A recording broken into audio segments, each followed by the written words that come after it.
Welcome back to Paranormal M. Tonight, if you're still awake, dim the lights, put on your headphones, and let me tell you about a few strange things. And if you've ever experienced anything unusual yourself, feel free to send it my way. I'd love to share your story here. Don't forget to subscribe and turn on notifications so you never miss an upload. Thank you so much, and good night.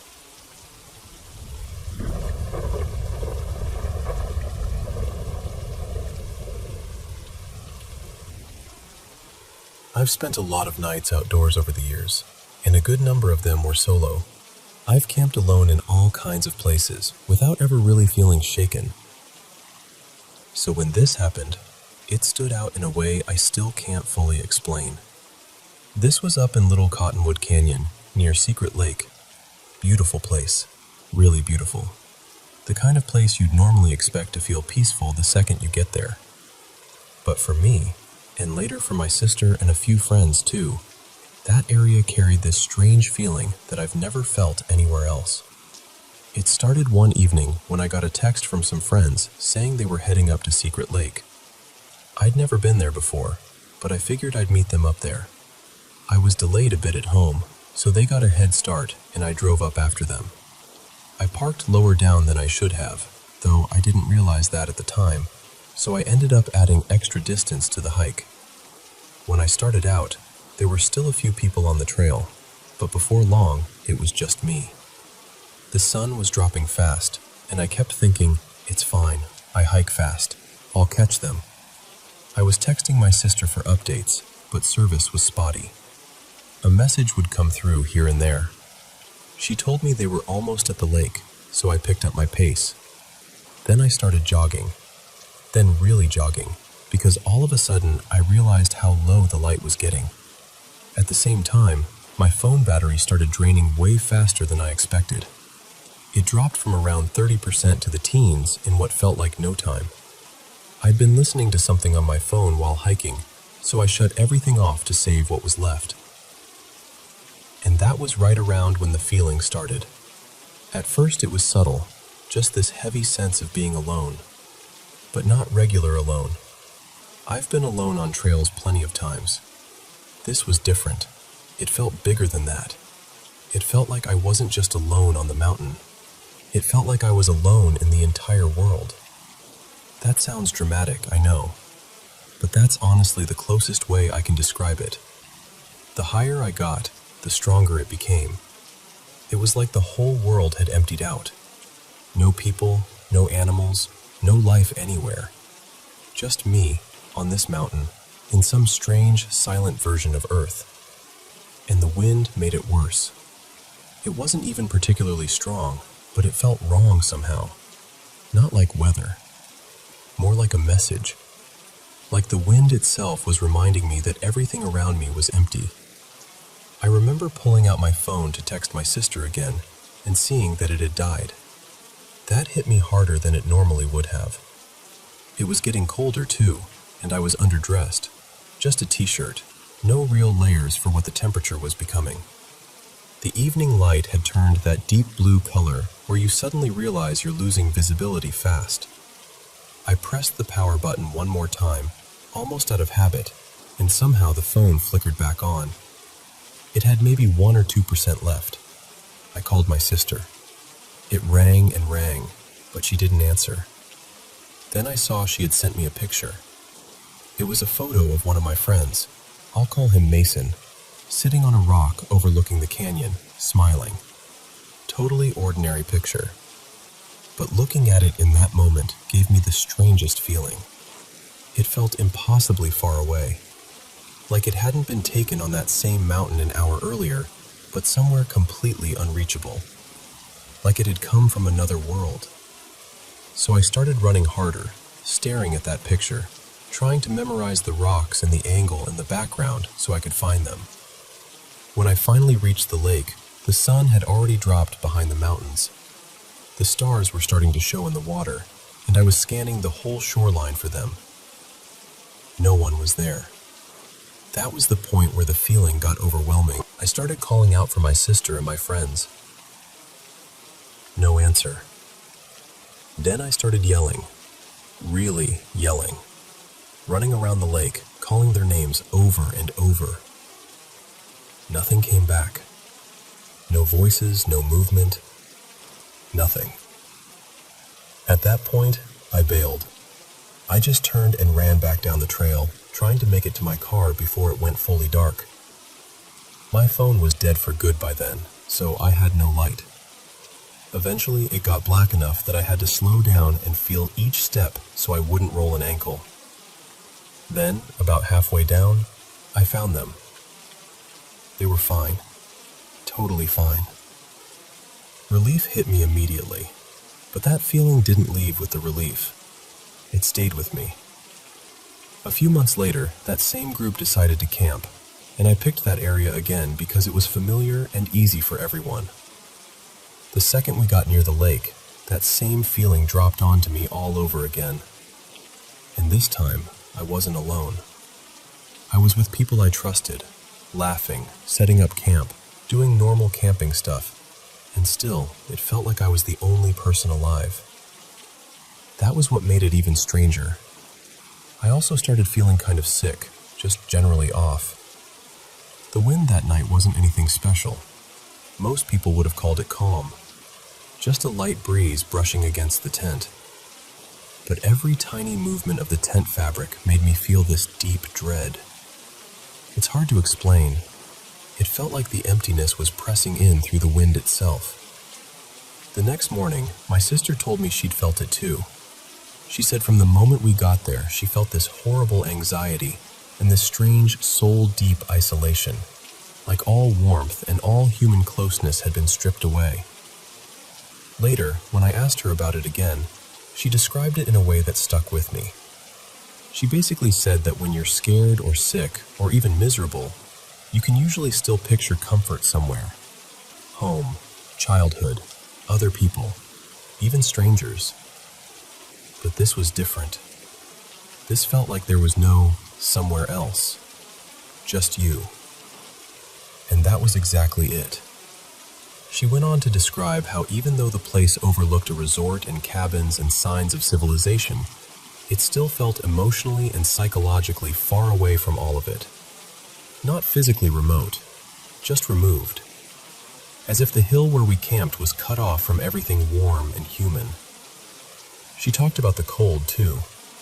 Not just normal cold, but this strange kind that didn't seem to match her gear or the actual temperature.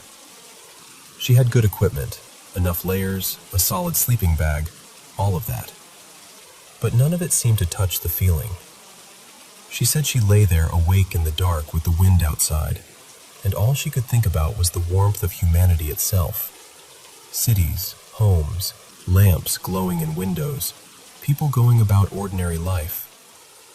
Not in some poetic way, but in a very real, almost desperate way. Like she was aching for proof that people existed. That really got to me, because it matched what I had felt almost exactly. She said what scared her most wasn't the dark itself, or the mountain, or even the isolation in a normal sense. It was the absence of that basic human feeling we all carry around without noticing. That sense that somewhere, people are near, life is happening, warmth exists. Up there, she said, it felt violently gone. And honestly, that's about as close as I can get to describing it too. Even later, when we looked back at photos from that trip, something about them felt off. Not fake, not supernatural exactly, just distant. Still, lifeless in a way the place shouldn't have felt. Especially considering how many people were actually nearby, and whatever that feeling was up there, it felt like the complete absence of it. I still don't know what to call that experience. I don't know if it was psychological, environmental, something about altitude, the timing, the cold, the wind, or just one of those rare places that hits your brain in the wrong way. But I know I wasn't the only one who felt it, and I know I've never felt anything else quite like it, before or since.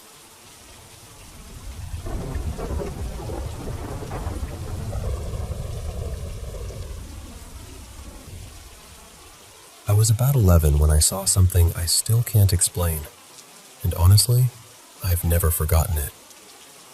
At the time, I'd been living for maybe close to a year in this quiet little coastal town, tucked between steep hills and the ocean. It was the kind of place that felt peaceful almost all the time, especially in the early evening. One night, just before sunset, I was heading out to walk to the corner bakery. Our street was a dead end, really small, with only a handful of houses on it, and an empty patch of land right across from our gate. The moment I stepped outside and closed the gate behind me, I stopped cold. There, moving slowly across that empty lot, was this glowing white ball of light. It was about the size of a small orange, maybe a little bigger than a tennis ball. And what struck me right away was how smoothly it moved. It wasn't wobbling, flickering, or darting around like a bug or a flashlight beam. It just floated. Calmly, deliberately, like it knew exactly where it was going. I stood there completely still, just staring. The light drifted upward until it was maybe 8 or 10 feet off the ground, close to the level of the power lines, and then it glided out from the lot and toward the entrance of the street. When it got there, it turned around and traced almost the exact same path back again. Then it slipped into the empty lot and disappeared. The whole thing probably lasted less than a minute, but it felt strangely clear, like every second of it stamped itself into my memory. And the oddest part is, I wasn't scared. Not at all. I remember just standing there thinking, what on earth is that? That was it. No panic. No urge to run. Just pure confusion and awe. I knew it wasn't a firefly, and it definitely wasn't anything ordinary. The way it moved felt too controlled, too intentional. Even as a kid, I could tell I was looking at something I'd never seen before. Now I'm in my 30s, and I can still picture it perfectly. The soft white glow, the size of it, the way it floated through the air so quietly and so precisely. Time has not blurred that memory at all. And to this day, I still have no idea what I saw that evening.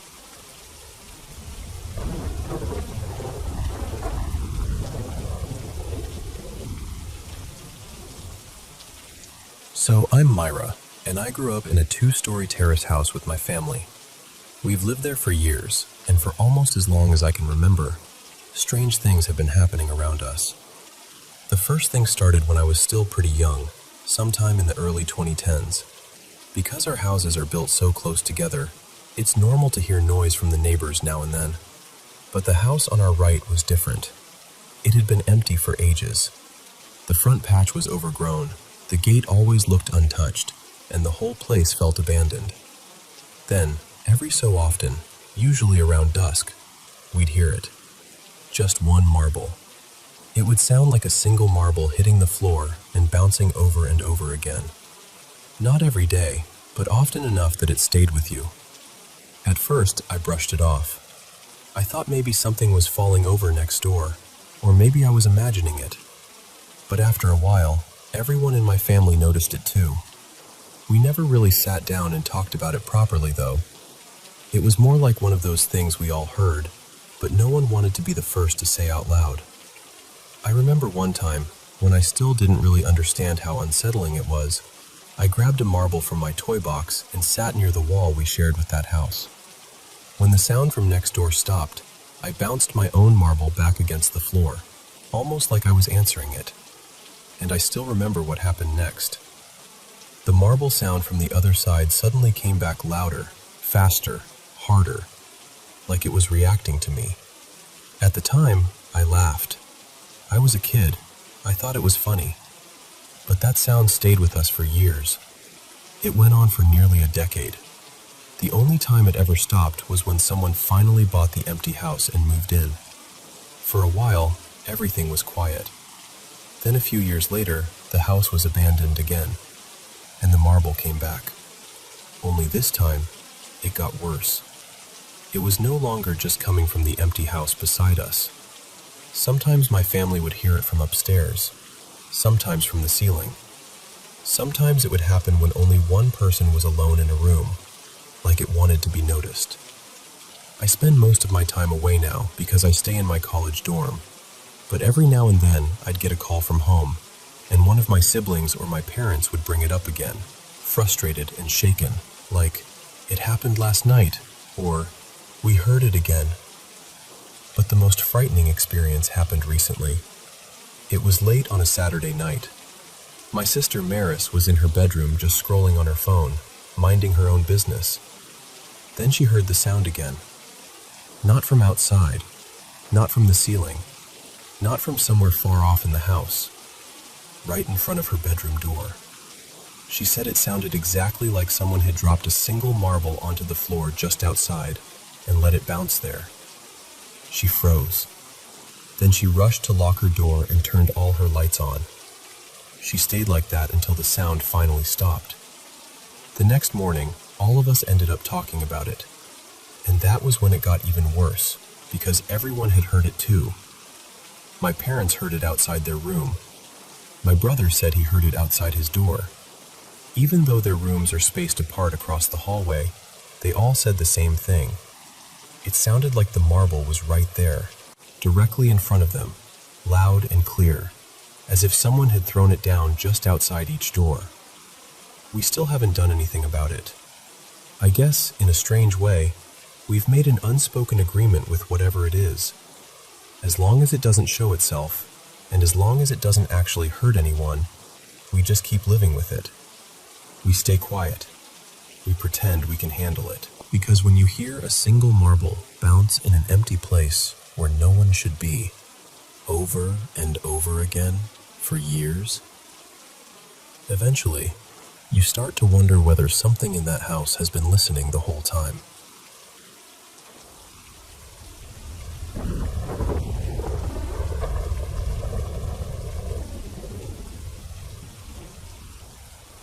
I should probably start by saying this up front. I know how this sounds. If someone else told me this story, I'd probably try to explain it away too. Stress, grief, anxiety, lack of sleep, all of that makes sense. And honestly, part of me still wants to believe that's all this is. But what makes it hard to dismiss is that strange things have followed me for most of my life, long before any of this happened. So, a few years ago, when I was 16, my dad's mother passed away in late winter. I had gone to see her a few days before, and later I was told I was the last person to really talk to her and hold her hand. That stayed with me. It was comforting in one way, but it also hurt, because her own sons, my dad and my uncle, should have been the ones there for her more.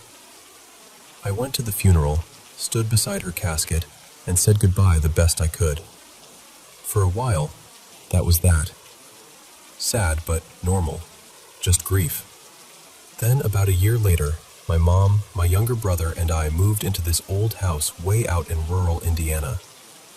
From the beginning, I hated it. I couldn't explain why exactly, but it felt too familiar in all the wrong ways, like the house I grew up in, the one where I'd had experiences as a kid that I still can't fully explain. At first, it was subtle. I'd get this constant feeling that something was watching me from the closet or from the doorway. My pets wouldn't come into my room once it got dark, which was weird because they usually followed me everywhere. I'd lie awake half the night for no reason at all, or I'd wake up suddenly like something had jolted me out of sleep.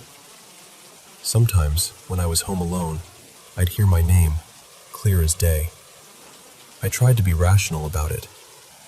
My family was putting a lot of pressure on me about school and my future, and I figured maybe my mind was just under too much strain. It didn't help that I spent way too much time reading creepy stories and watching horror movies. I kept telling myself that was all it was. But it didn't stay small. Whatever that feeling was, it started seeming closer, nearer to my bed, nearer to me. I got so scared of being alone at night that I stopped sleeping in my room and started making a spot for myself on the floor in my mom's room instead. My Aunt Kira suggested we take pictures around the house just to see if anything showed up. In a few of them, there were these little floating lights, probably dust, maybe not, I don't know. But then there was one photo of me sitting on the couch. It was taken right around the anniversary of my grandmother's death. My mom snapped it while I was just sitting there, and when we looked at it later, there was a face in the reflection of the window behind me. Not just any face, it looked so much like my grandmother. Clear enough that all of us just froze. It looked like she was standing behind me, watching me. At the time, that actually comforted me. We all thought maybe it was her checking in, making sure I was okay. She loved me, and that explanation felt gentle. It felt safe. I wanted to believe that. But then last fall, everything started up again. And this time it felt different. I got desperate enough that I asked Aunt Kira to do a pendulum reading for me. I know not everyone believes in that, and I'm not saying you have to. I'm just telling you what happened and what I was told. According to her, whatever this is had attached itself to me back in that house in Indiana years ago. She said it watches me constantly, that it messes with things because it wants my attention. And the part that really got to me was this. She said it isn't my grandmother. Not even close. She said whatever I'm dealing with wants me to know it's there, that it follows me everywhere. And I'm being honest with you. I am deeply, genuinely scared. She gave me a protective stone and told me to pray. I'm not really a religious person, but I was willing to try anything. I put the stone above my pillow one night, and almost immediately, I felt this crushing pressure on my chest. I got sick right after, physically sick, like my whole body was rejecting something. The last big thing happened at work. I was in the stockroom, just doing my job, and I saw it. Not fully, not in a way I could point to and prove, but enough. It was there in the corner, still and watching, like it wanted me to notice it, like it had been waiting for me to look up. And that's where I am now. I honestly can't tell anymore what's real and what's anxiety. Maybe I'm unraveling. Maybe grief and fear have just tangled themselves together so tightly that I can't separate them. Or maybe something really has been with me all this time. I don't know. I just needed to say it out loud, exactly as it happened, because keeping it to myself has been eating at me. And right now, more than anything, I'm just waiting, wondering what it's going to do next.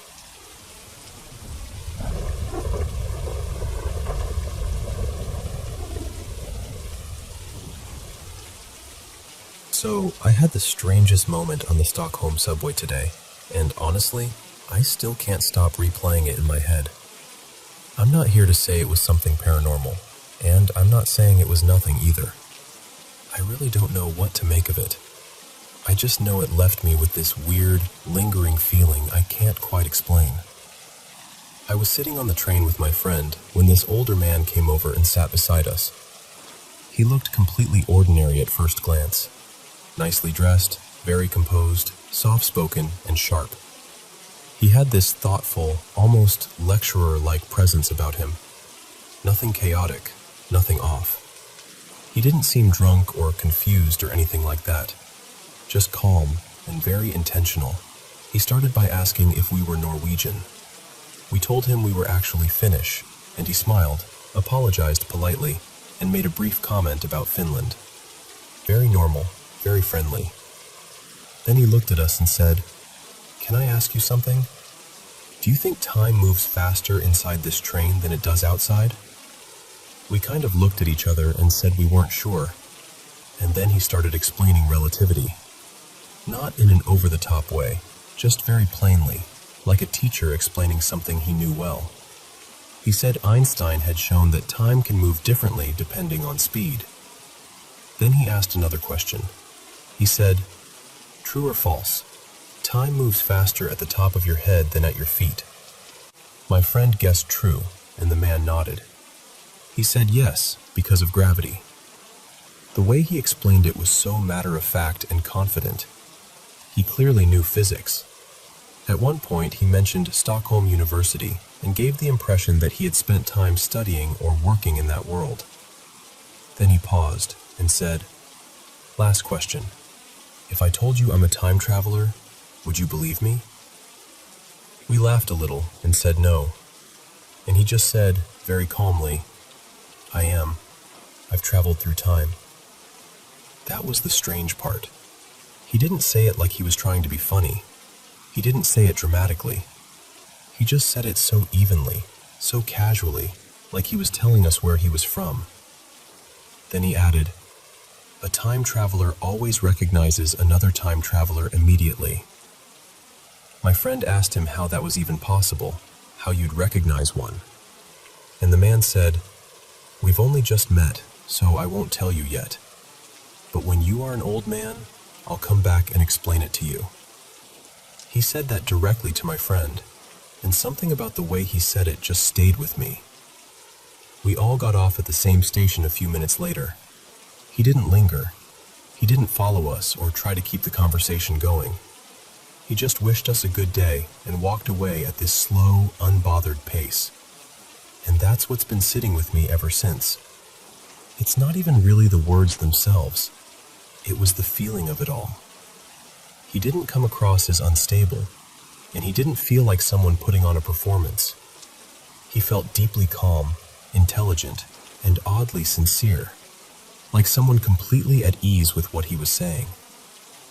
I know the most rational explanation is probably just that he was an eccentric older academic having a playful conversation. And maybe that's exactly what it was. But I don't know. The whole thing had this eerie, meaningful feeling to it, and I can't seem to shake it.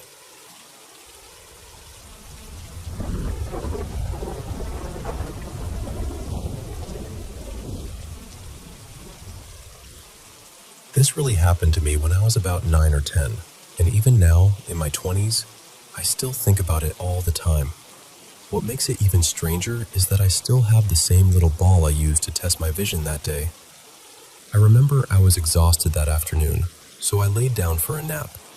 Nothing felt unusual at first, but when I woke up, I could tell right away that something was off. I wasn't scared though. I was mostly confused. The world just didn't look the way it normally did. The colors were wrong somehow. I walked out into the living room, and my dad was there, watching TV like usual. I glanced around, trying to make sense of what I was seeing, and then this very clear thought hit me. I'm seeing the way my dad sees. My dad is colorblind. He's always had trouble telling certain reds and greens apart. And somehow, for that short stretch of time, it felt like I had stepped directly into his version of the world. The clearest memory I have is of this old toy ball I had as a kid. It had bright colored sections on it: red, blue, green, and yellow. I still have it actually. That day, I picked it up and stared at it, trying to figure out what had changed. The blue was still visible, but it looked much darker than usual, almost deep navy, like it had lost all its brightness. The red was there, but only barely. It seemed faded, weak, almost washed out. The green didn't really stand out at all. It just sort of blended in and disappeared. And the yellow was the same way. It was like it had been muted so much that it barely existed. The best way I can explain it is this. It felt like someone had turned down the color in the world, but only for certain shades. Reds were dimmer. Greens and yellows seemed to vanish. Everything looked flatter, quieter. And then there was the light. That part still amazes me when I think about it. Normally, sunlight feels strong to me. Sometimes it's so bright it makes me squint right away. But that day, it didn't bother me at all. I even went outside to check. The sunlight felt strangely soft, almost distant, like it wasn't fully reaching me. The whole world seemed less intense, not just in color, but in brightness too. What's so strange is that I never felt afraid. I was curious more than anything. It felt unusual, obviously, but I was calm the whole time. I think because I was still sleepy, I eventually just laid back down and went to sleep again. A couple of hours later, I woke up and everything was normal. Completely normal. The colors were back. The light felt bright again. It was over just like that. And it has never happened again. Years later, my mom was going through old boxes and saved toys, and I found that same ball. I just stood there holding it, staring at it, remembering that afternoon so clearly. There's something about having that actual object in my hands that makes the memory feel even more real. Like it wasn't just a weird dream or something I imagined. It happened. I've had my own theory about it for a long time. Since my dad is colorblind, I've always wondered if maybe I carry something genetically connected to it, and for whatever reason, my brain sort of slipped into a different mode during that half-asleep, half-awake state. Maybe something misfired for a little while. Maybe my brain processed color differently just for those few hours. I honestly don't know. But what stayed with me most wasn't just how strange it was. It was how meaningful it felt. That's why the memory has never left me. It wasn't just bizarre. It felt personal. Almost like I'd been allowed, briefly, to step into someone else's vision, someone I loved, and come back carrying a piece of it with me.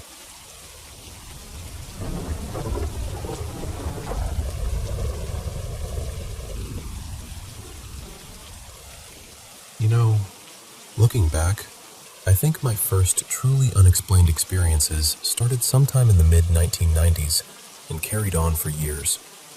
At the time, I was living in this beautiful old Victorian house, well over a century old, and that was where it all began. One night, I woke up to this strange tapping sound. Not loud, but persistent enough to pull me out of sleep. When I opened my eyes, I saw what looked like a man dressed in old-fashioned clothing, older than anything from my own time, really, quietly sweeping the floor with a broom. As he moved, the broom kept knocking against the wall. I just lay there, frozen, trying to make sense of what I was seeing. Then there was another moment in that same house that stayed with me. I came downstairs one day and found 2 kitchen knives taken out of the drawer and laid crossed over each other on the counter. I lived alone, and this was long before everything was instantly documented with a phone in your hand. You just had the experience, and then you were left with it. Later, I moved into an even older cottage, nearly 200 years old, and I lived there for about 20 years. That house had a lot going on. For a long stretch, the light bulbs in the sitting room kept blowing every few months. I had the wiring checked, had the fixtures looked at, and everything came back fine. Nothing was wrong.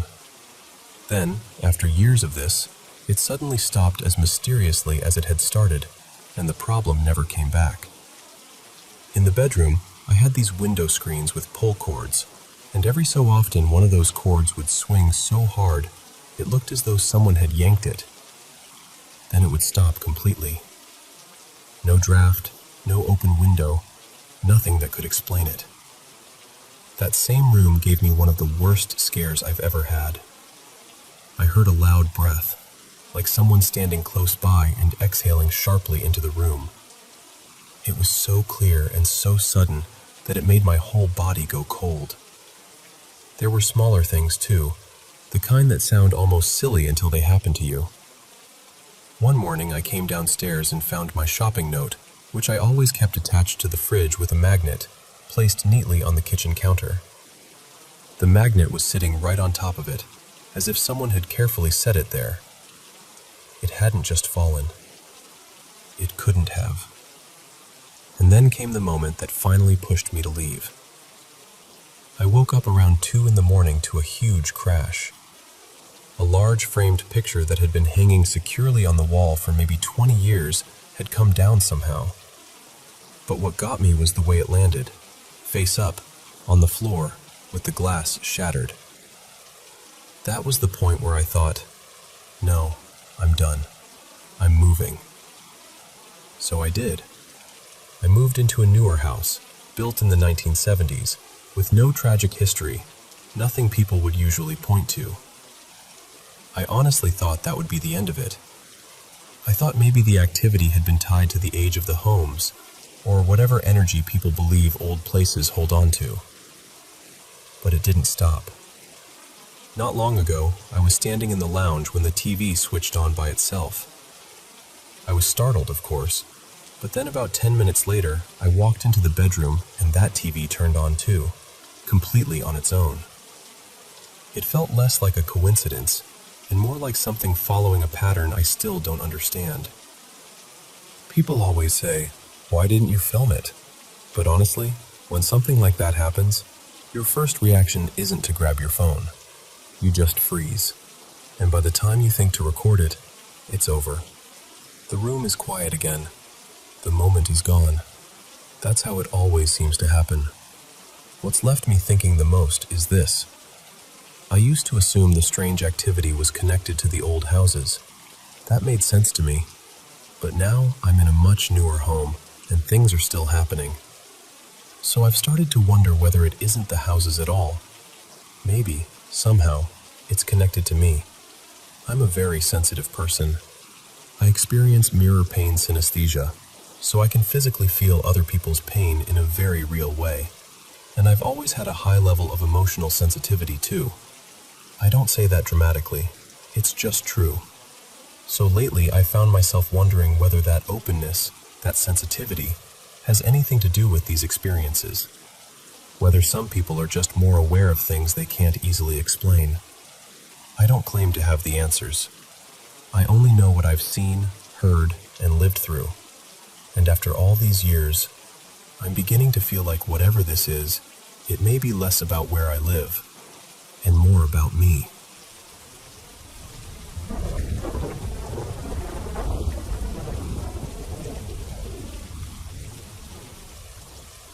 You know, I've been thinking a lot about the house next to ours lately, and honestly, it's been unsettling in a way I can't quite shake. We live in a semi-detached house, and for years the place next door belonged to a kind Muslim woman named Nabila. She passed away in a car accident about 9 years ago, and it was really heartbreaking at the time because she and my mom were quite close. She was one of those genuinely warm people who always treated our family with kindness, so even now, there's still a certain feeling attached to that house. For a long time, nothing strange ever happened there. The downstairs had been used as a small workshop during the weekdays, with a few women coming in to work, so the house never felt completely abandoned. But the upper floor stayed locked up and empty. Then, not too long ago, Nabila's older sister, who lives in another province, arranged for some repairs to be done. People came in to treat the place for termites, clear out old cabinets and broken furniture, and in the process, parts of the ceiling upstairs were left exposed. Ever since then, things have started to feel different. Over the last couple of weeks, my family and I have been hearing odd noises coming from the second floor of that empty house. Not constantly, just every few nights. It sounds like something being dragged slowly across a wooden floor, or like objects being shifted around. Then one evening, around 7:30, all of us heard a sudden, heavy bang against the wall between our house and theirs. It was loud enough that everyone froze. My mom got worried right away and called the caretaker who lives nearby.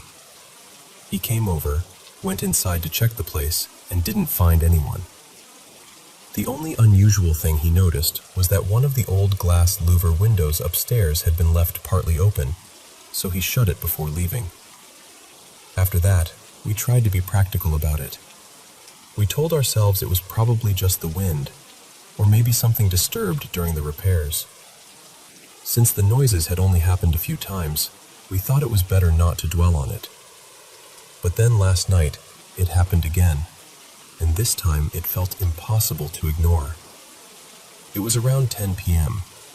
I was in my room scrolling on my phone, just relaxing, when I suddenly heard that same sound again from the other side of the wall. Something was moving upstairs. Not just a random creak either. It really sounded like an object being pulled or shifted, and then almost like someone rummaging through a drawer. What made it worse was this: there were no footsteps at all. That's the part that keeps bothering me. In these houses, when someone walks around on the upper floor next door, we can usually hear it clearly because the structures are connected. But this time, there was movement.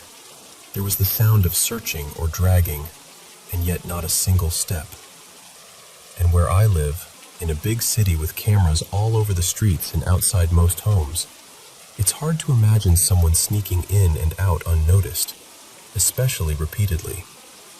These sounds never happen during the day, only at night, and by now this has been the 4th time in about 2 weeks. Maybe there's a simple explanation. I still want to believe there is. But I can't deny that every time the house goes quiet again, the whole thing feels heavier somehow, like it's holding on to something it doesn't want to let go of.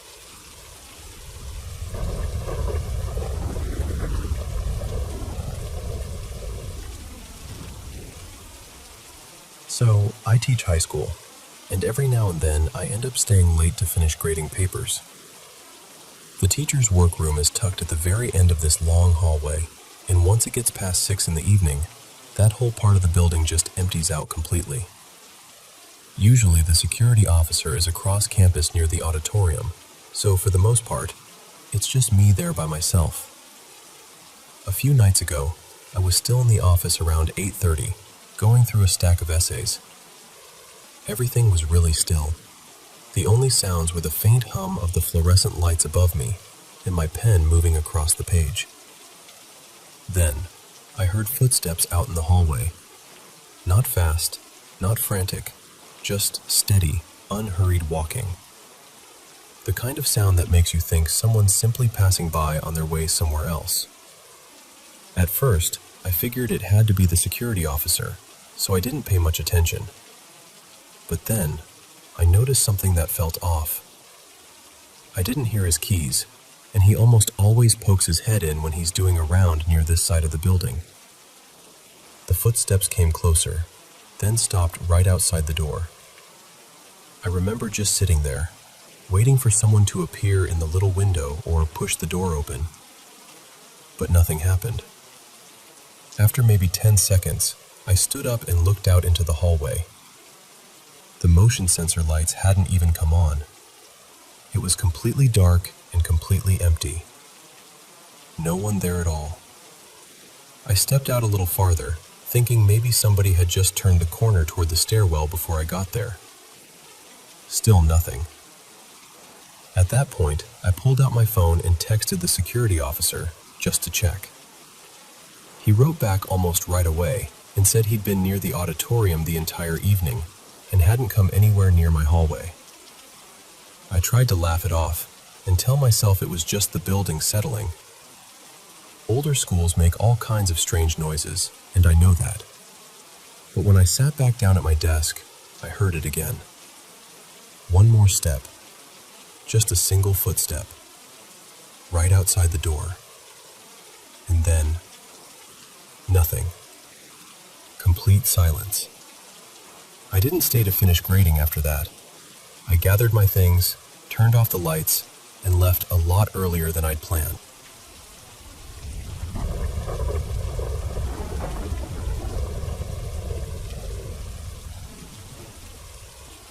So this happened when I was around 16, and honestly, it's still one of those moments I think about because I've never been able to explain it.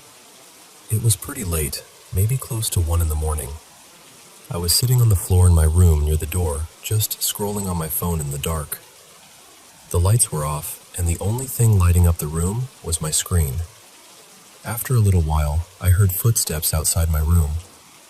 I figured it was probably my mom coming to check if I was still awake, so I quickly climbed into bed and pretended to be asleep. My bedroom door was locked from the inside, and the key was still in the lock on my side, exactly where I'd left it. A few seconds later, I heard 2 soft but very clear knocks on the door. I stayed completely still and didn't answer because I thought if my mom believed I was asleep, she'd just walk away. Then everything went silent. No more footsteps, no voices, nothing. I set my phone beside me on the mattress, closed my eyes, and eventually fell asleep. But the really weird part didn't happen until the next morning. When I woke up, my bedroom door was standing wide open. The key was still in the inside lock, just like it had been the night before. And that's what made no sense to me, because with the key in there, the door shouldn't have been able to be unlocked from the outside. Later, I asked my mom if she had come to my room that night, or if she'd somehow opened the door in the morning.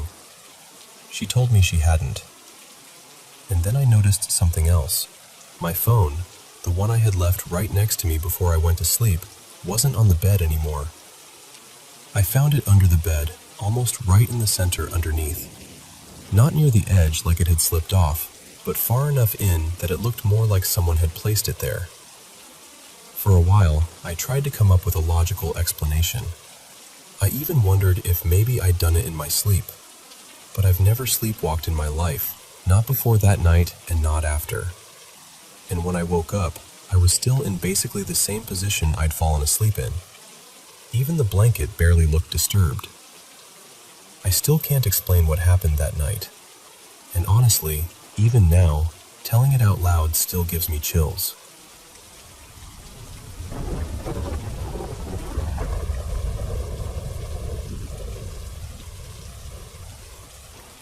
About a year and a half ago, I saw something that still doesn't sit right with me, and honestly, I still can't explain it. We live out in the country, where the houses are spaced pretty far apart, maybe an acre or so between most of them. Usually, I'd just let my dog Tucker go outside by himself at night and wait for him to come back in. But this one evening was so calm and pleasant that I decided to stay out there with him for a minute. I'd only been outside maybe half a minute when I suddenly felt this low, heavy vibration. I could hear it too, but it wasn't like it was coming from one direction. It felt like it was all around me, almost like the air itself was humming. I could feel it deep in my chest. It didn't build up or fade away. It was just there, steady and strong, for maybe 5 or 6 seconds. And then, right after that, the whole sky lit up with this intense, pinkish-violet flash. It was so bright it washed over everything, like nighttime had just been flipped inside out for a second. I could tell it came from somewhere beyond the right side of my house, up in the sky. But the strange part was, there was no sound at all when it happened. None. I took off around the side of the house, hoping I'd catch whatever caused it. But by the time I got there, it was gone. Then, almost immediately, that same vibration started again. Same exact feeling, same exact hum, same length of time. I backed up under the carport because at that point I was thinking, maybe this was some kind of bizarre lightning or electrical thing. But this time, after the vibration stopped, nothing followed. No flash, no sound, just silence. I looked around right away to see if anyone else nearby might have stepped outside or noticed it too. From our place, I can only see a couple of neighboring houses, and everything looked still. No porch lights, no people, not even a car going by. That's when I realized I didn't have my phone on me, and I really wanted my wife to come outside in case it happened again. I didn't want to run inside and miss it, so I started tossing little stones up at our bedroom window to get her attention. I must have looked ridiculous, but whatever it was, it never came back. One detail that still sticks with me is our cats. We've got a couple of indoor-outdoor cats, and when they're outside, they usually couldn't care less about us. They do their own thing and only come around when they feel like it. But right after that flash, both of the cats that had been outside came straight over and stayed right by my feet. They've never done that before, and they haven't done it since. The rest of that night, I just kept saying, I have no idea what that was. And the more I thought about it, the fewer explanations made sense. It didn't seem like lightning, not anything I've ever seen or heard. There aren't any transformers or major power lines in the direction the flash came from, and even if there were, the whole thing felt way too measured, too even, too deliberate. Plus, nothing in the house flickered. No lights dimmed, no power issues, nothing. So here I am, still thinking about it all this time later, still without an answer. I've tried searching online, and that got me nowhere. If somebody's seen something like that before, I'd genuinely love to hear what you think. Because as of now, I've still got nothing.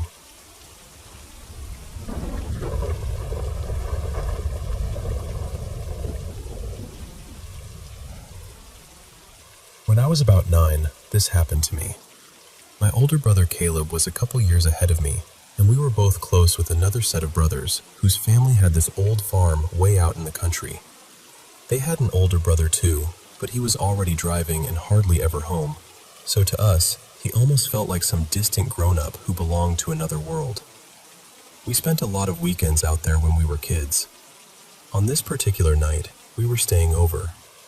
My brother and his friend decided they wanted to camp out downstairs in sleeping bags, while my buddy and I got the upstairs room with the bunk beds. At first, it was the kind of night you remember fondly as a kid. We were laughing over nothing, whispering back and forth long after we were supposed to be asleep, just enjoying that strange freedom kids feel when everyone else in the house is quiet. Then, underneath our talking, I started noticing something else. At first, I didn't say anything. I listened for a minute or two, trying to tell myself I was imagining it. But it kept going. "Do you hear that?" I asked, cutting my friend off in the middle of whatever story he was telling. He got quiet for a second and then said, "The footsteps?" That was the moment my stomach dropped, because now I knew it wasn't just me. Someone was walking in the hallway right outside our bedroom door. Back and forth. Slow, steady footsteps. We were the only ones sleeping upstairs, and from the thin strip of space under the door, I could see the hallway was completely dark. I asked him if maybe his older brother had come home after all, since his room was the only other bedroom up there. But he immediately said no. He wasn't supposed to be back that night. The footsteps kept going, so I finally decided I was going to look. At that point, I still wanted a normal explanation. I figured maybe our older brothers had snuck upstairs and were trying to mess with us. I slid quietly out of bed and crept over to the door. I turned the handle as slowly as I could and waited until the footsteps moved past the room. Then I opened the door just enough to peek through the crack, hoping I'd catch whoever it was before they noticed me. I looked into the hallway. There was no one there, and the footsteps stopped instantly. That's the part that got me. There was nowhere for anyone to go, no place to duck into, no time to hide. 1 second, there had clearly been someone walking right outside the door, and the next second, the hallway was empty. Even then, my mind refused to accept what that meant. I told myself it had to be my brother. Somehow he'd hidden. Somehow this was still a prank. My friend didn't want to leave the room, but I convinced him to come with me just far enough to check downstairs. I told him we'd just peek into the living room. If our brothers were there asleep, then maybe that would prove it had been them in the hall earlier. And besides, the stairs were in the opposite direction from where we'd last heard the footsteps, so in my head, that made it feel safer. The staircase had a little turn in it, a few steps down to a landing, then another longer stretch into the first floor. There was a small window by the landing letting in a little moonlight, but after that, the stairs dropped into darkness. I went first. I was moving slowly, but I didn't want to stop. I still had this awful feeling that something was behind us upstairs, and I just wanted to get downstairs and figure out what was going on. When I got near the bottom, my foot touched the last step, and in that exact second, something ran right in front of me. I didn't see a body. I didn't see a shadow. I didn't see anything at all. But it passed so close that I felt the air move against me as it rushed from one side to the other. It scared me so badly, I stumbled backward into my friend, and we both went down on the stairs in a heap. My heart was pounding so hard I could barely hear anything else. Whatever had just passed us felt taller than I was, though at that age that wasn't saying much. Still, I knew it was there. I could feel it the way you feel somebody standing too close behind you even before you turn around. We both froze and listened. Nothing. No footsteps. No voices. No movement. Just silence. My friend had reached his limit. He immediately started backing up the stairs, wanting nothing more to do with any of it. I told him I was at least going to look into the living room before I came back up. So he retreated to the bedroom, and I stayed there on the staircase, one hand gripping the railing like it was the only safe place left in the house. I leaned out just enough to see into the living room. To my left, I could make out my brother and his friend still asleep in their sleeping bags. And that thought hit me all at once. Whatever had just run in front of us had been in that room with them. I barely had time to process that before I turned and looked toward the kitchen. There was a big window there facing out toward the yard and driveway, and the outside light illuminated the area enough that I could see clearly. That's when I saw him. An older man was walking up the driveway toward the house. He looked maybe in his 50s. He was wearing old work coveralls with stitched patches on them, worn shoes, and a faded jacket that looked like it had been used hard for years. He had on an old-fashioned cap, the kind I'd never seen anyone actually wear in real life. Over one shoulder he carried a large sack, like burlap or canvas, and even that had a patch sewn onto it. But none of that was the strangest part.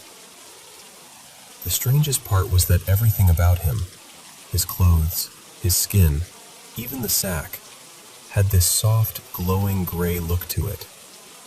Not bright, not shining like a flashlight, just this pale, unreal glow, like he was lit from somewhere that didn't belong to the world around him. I stood there staring, completely frozen. My mind just stopped working. I wasn't thinking. I wasn't trying to explain it anymore. I knew, with the kind of certainty that only comes when fear strips everything else away, that I was looking at a ghost. The spell broke all at once, and I ran. I flew back up the stairs and into the bedroom where my friend was already in his bunk. I told him what I had seen, and I remember not needing to convince him. He could hear it in my voice. He could see it on my face. After that, the whole mood of the night changed. No more whispering, no more laughter. Just silence, tension, and the desperate hope that morning would come quickly. At some point, somehow, we fell asleep. The next morning, neither of us said a word about it. We were kids. We figured nobody would believe us, especially not the younger boys. And honestly, I don't think I was ready to hear myself say it out loud. We were all sitting in the living room watching TV when their mom walked in behind us. She was one of those genuinely kind people, always patient, always smiling, the sort of person who made every room feel calmer just by being in it. But that morning, there was no smile. She looked pale, worn out, like she hadn't slept at all. There were dark circles under her eyes, and she didn't even really look at us. She just stared across the room and asked, very quietly, "Did any of you boys see someone walking around last night?" The room went still. We all just shook our heads. She didn't say anything else. She turned around and walked away, and the second she left, it all clicked for me. She hadn't asked that casually. She knew something had happened, or at the very least, she had heard or seen enough herself to ask. But I never told her what I saw. What I do know is that night changed something in me. At the time, I didn't have language for it. I just knew that the world suddenly felt bigger, stranger, and far less explainable than it had the day before.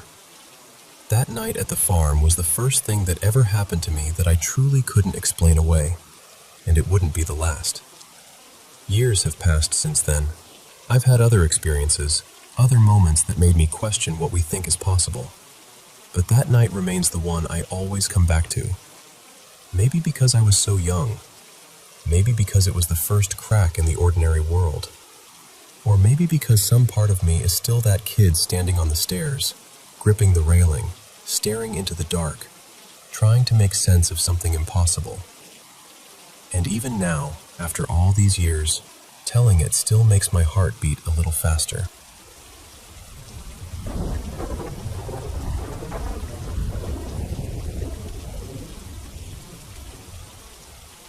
So this happened a few years ago, and even now, I still don't really know what to make of it. My mom, Elaine, was first diagnosed with stage 2 breast cancer in 2015. About a year later, the doctors found several lesions on her brain, and not long after that, we lost her. It all happened so fast, but at the same time, it felt like we'd been living inside that grief forever. At the time, we'd only recently moved to a little village in the Irish countryside. I still remember the morning my dad told me she was gone. It was bright and quiet, one of those strangely beautiful mornings that feels completely wrong when something awful has just happened. I went out into the back garden because I didn't know what else to do. I just sat there in shock, feeling completely numb. And while I was sitting there, I noticed something odd about my shadow. The shape of my face, just for that moment, looked exactly like my mom's. That's what unsettled me so much. I don't actually resemble her that strongly. I take after my dad more. But somehow the outline in that shadow looked so much like her that it stopped me cold. As strange as that was, it wasn't the only thing that happened that morning. A little while later, I was still outside when my dog suddenly started acting nervous, staring toward the open back door. He was clearly reacting to something, so I got up and went inside to check. Right behind the door was an empty bin, and there was this scratching sound coming from inside it. My dog wouldn't go near it. I leaned over and looked in, and at the very bottom was a tiny shrew, trapped there and scrambling around, trying to get out. Now, on its own, that might not sound especially meaningful, but my dad used to tease my mom and tell her she had a sweet little shrew nose because her nose was so small and pointed. So finding a shrew there, the very morning after she passed, felt deeply strange. What made it even weirder was that the bin was tall and completely empty. There was nothing inside it that the shrew could have climbed on, and no obvious way it could have gotten in there in the first place. I called for my dad, and he came through from the other room. He's always been gentle with animals, so he carefully lifted the little shrew out in his hands, carried it into the garden, and let it go. And that was it. But it stayed with me. So on the morning my mom died, I saw what looked like her face in my shadow, and then not long after, I found a shrew. The exact little nickname my dad had for her, trapped in a place it didn't seem like it could have gotten into on its own. We lived in the countryside, yes, and there were animals around all the time. But that is the only shrew I've ever seen there, before or since. Even now, I don't know how to explain it. I know grief can affect the way we see things, and I understand that the mind can reach for patterns when we're hurting. But even my dad, who's a very practical person and not remotely spiritual, found the whole shrew thing unsettling. I'm not saying I think my mom came back as a shrew or anything like that. I just can't shake the feeling that those moments meant something. Maybe not in a literal, supernatural way, but enough to make me feel, just for a moment, that she was still close.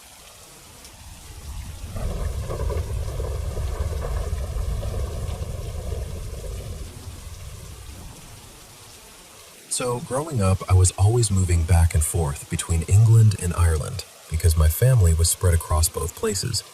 And no matter where we were living, there was one thing I could always count on. Sooner or later, someone in the family would decide it was time to visit a castle. Honestly, I saw so many castles as a kid that I lost track of them years ago. Most of the ones I visited in England were with my grandparents, and those were the big, impressive ones. The kind that looked like they'd been frozen in time. But once I was living in Ireland again, those outings got replaced by what my dad liked to call castle hunting. My dad, well, let's call him Declan. loved tracking down forgotten ruins out in the middle of nowhere. The thing is, I didn't really enjoy those trips as much. The places he found were usually nothing like the grand English castles I'd grown used to. A lot of them were more like old fortified manor houses or half-collapsed ruins from centuries ago. Ireland absolutely has incredible castles, of course, but many of the famous ones are either privately owned or packed with visitors. Declan preferred the lonely, overlooked places, the ones nobody else seemed interested in. One day, he found one online that was somewhere near the border of Leinster and Munster. I still can't remember exactly where it was.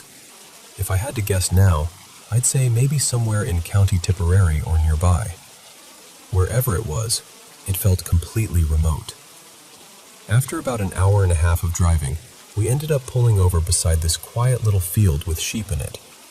And the reason we stopped there was because the ruin we were looking for was sitting right inside that field. The moment I saw it, I knew this place was different from the others we'd visited. This wasn't some tiny, underwhelming fortified house. It was a proper ruin.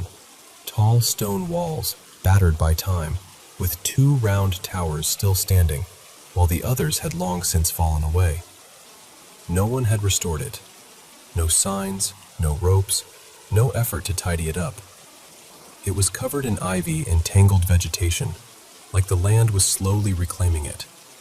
But somehow, that made it even more striking. We climbed into the field and started exploring, and almost right away, I noticed this opening leading into a completely dark room, or maybe a chamber, I'm not even sure. What I do remember is how black it was. I mean, truly black. I couldn't see a single thing beyond the entrance. I've always hated dark places. That kind of darkness makes my stomach turn. But standing there, I felt something I'd never felt before. I was scared, absolutely. But at the same time, I had this intense urge to go in. Not curiosity exactly. Or not just curiosity. It felt more like I was being drawn toward it. That's the only way I know how to describe it. Like something in that darkness wanted me to step forward. And as frightened as I was, the pull toward it felt just as strong. That was what unsettled me most. Usually, fear would win instantly. But this time, it was like fear and attraction were perfectly balanced. In the end, I tore myself away and kept exploring the rest of the ruin. A little later, I found another entrance. This one wasn't quite as dark at first, so I could see that it led into some kind of passage or tunnel. And the second I looked at it, that same feeling came back, that same pull.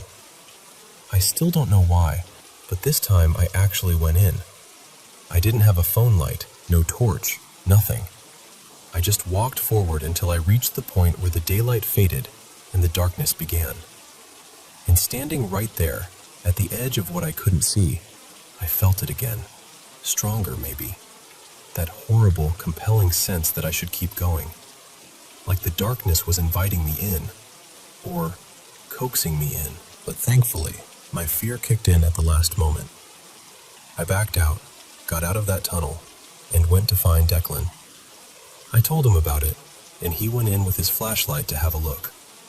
I stayed outside, watching the beam of light move around inside. I expected him to go much farther than I had, but after only a short while, he came back out. When I asked why he'd turned around so quickly, he told me that right where the darkness started, there was a deep hole in the ground. At the bottom were jagged stones and broken brick. I remember just staring at him, because only a few minutes earlier, I had been standing right there. 1 or 2 more steps, maybe less, and I could have fallen straight into it. And the worst part was knowing how close I'd come to giving in to that strange urge to keep walking. We stayed a little longer, wandering around the ruin, and then eventually headed back to the car. On the drive home, I asked Declan if he'd explored that first dark chamber I'd been staring at earlier. Now, my dad was never someone I thought of as fearful. He was former military, the kind of man who'd climb onto the roof without a ladder just to fix a loose tile or repaint a chimney pot. Nothing seemed to shake him, But when I asked if he'd gone into that room, he surprised me. He said no. He told me he didn't like it in there, that even with the flashlight, he'd felt too uneasy to go in properly. That answer has stayed with me almost as much as the rest of it. Because I'd been in plenty of old castles and ruins before that day, I'd seen eerie stairwells, cold stone chambers, narrow passages, all of that. But this place felt different. It didn't just feel creepy. It felt active somehow, as though it was pressing itself against my mind, trying to lure me deeper inside. And I still think about that. Was it just my imagination? Was it the atmosphere, the isolation, the darkness, the suggestiveness of the place? Maybe. That's the sensible explanation, and maybe it's the right one. But part of me still wonders, because if it was only superstition, why did it feel so strong? And why did I nearly walk straight toward a hidden drop I couldn't even see? And why did my dad, of all people, refuse to enter that first room? I did try, years later, to figure out which ruin it had been. I searched through lists and photos of lesser-known Irish castles, but nothing I found looked quite right. I even asked Declan again, hoping he might remember, but too much time had passed. He thought he might still have photos buried somewhere on an old computer, though, so maybe one day I'll finally pin it down. But until then, it stays in my mind as this one strange, unforgettable place. And even now, I can't quite decide whether that castle was just an old ruin with a dangerous tunnel, or whether, for whatever reason, it really did seem to want me inside.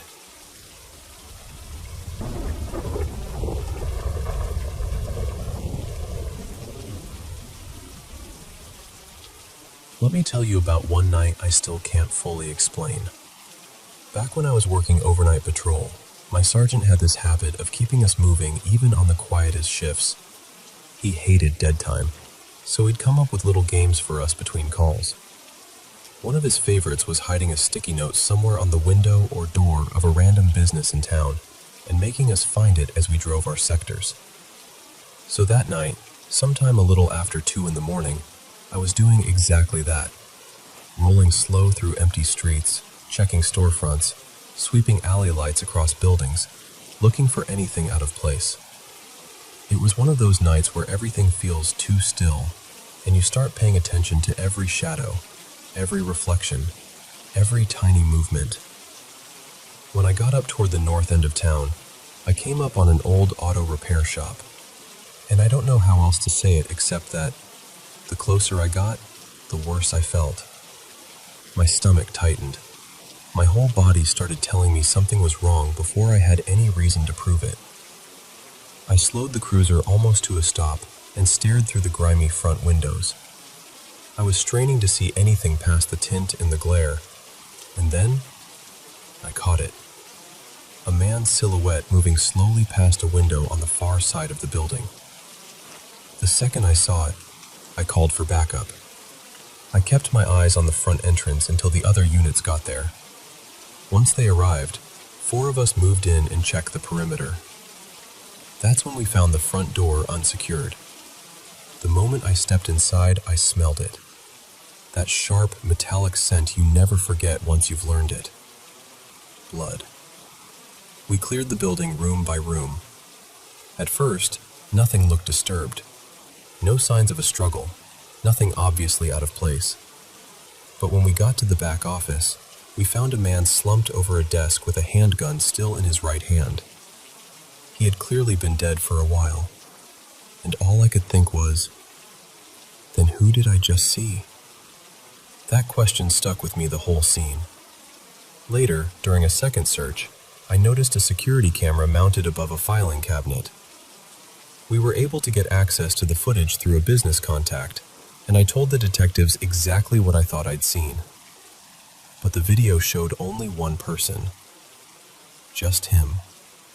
He had come in earlier that evening by himself, unlocked the shop, gone into the office, and taken his own life. No one else entered. No one else left. There was no mystery person on that recording. No intruder. no movement except his. When the medical examiner arrived, they recovered a note from his jacket pocket addressed to his wife, asking her to forgive him. For a long time after that, I couldn't sleep right. I hated driving past that stretch of road. Something about that night stayed with me. It changed the way I trust my instincts, but it also left me with a question I've never been able to answer. Because logically, I know what the evidence showed. I know what the footage proved. Every rational part of me accepts that he was alone in that building. And still, I know what I saw. Maybe it was stress. Maybe it was some strange trick of light and timing. Or maybe it was something I'll never have a name for. All I know is that whatever I saw, or felt, led me straight to that shop that night. And I've never forgotten it.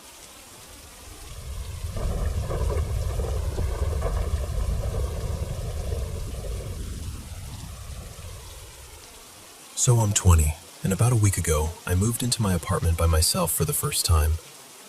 It's my first time living alone, and honestly, everything felt pretty normal in the beginning. I was settling in, getting used to the space, trying to enjoy the independence. Then a few nights ago, something started happening. At exactly 1:14 in the morning, I heard 3 knocks on my door. Not pounding, not frantic. Just 3 very calm, deliberate knocks. It instantly made me.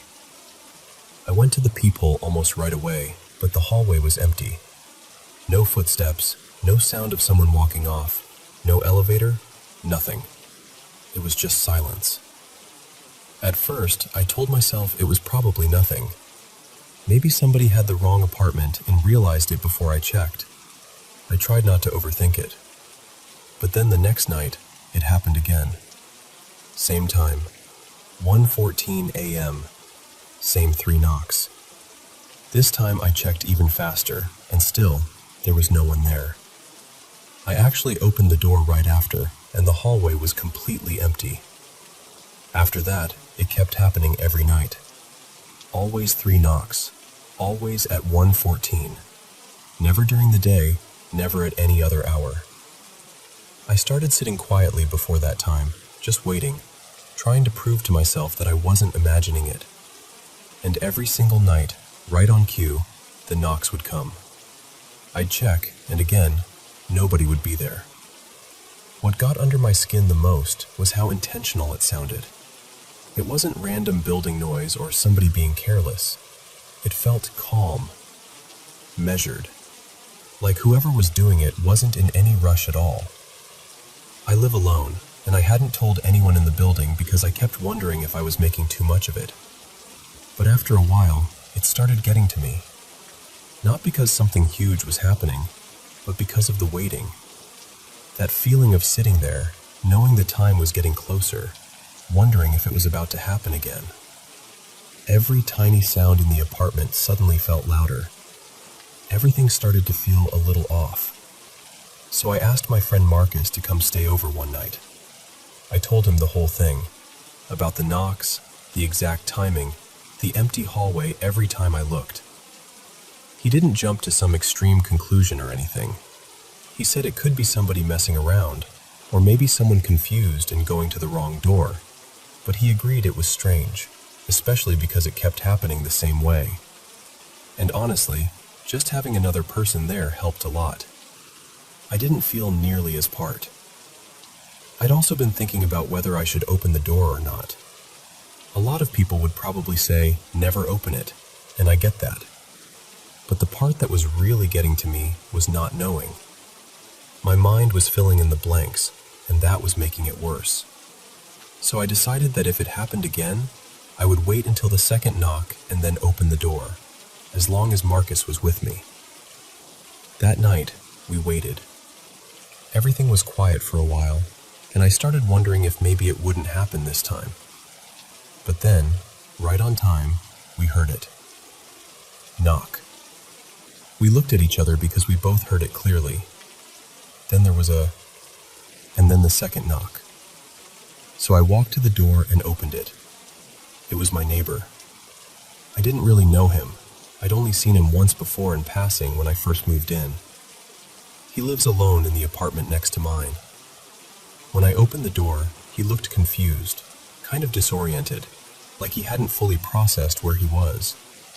He wasn't aggressive, and he didn't seem like he was trying to scare me. He just looked lost. And that was it. It wasn't some person targeting me. It wasn't anything sinister. It was just a really unsettling situation with someone who wasn't fully aware of what he was doing in those moments. I didn't want to pry too much into his personal life because that didn't feel right. But it did explain everything. The timing, the strange pattern, and why it felt so eerie while still making no sense. So yeah, I know that's probably not the dramatic ending people might expect. But in a weird way, I'm grateful it turned out to be something explainable. The fear was really coming from not knowing. Now that I understand what was happening, I don't feel scared in the same way anymore. If it happens again, I'll handle it differently, because at least now I know where it's coming from.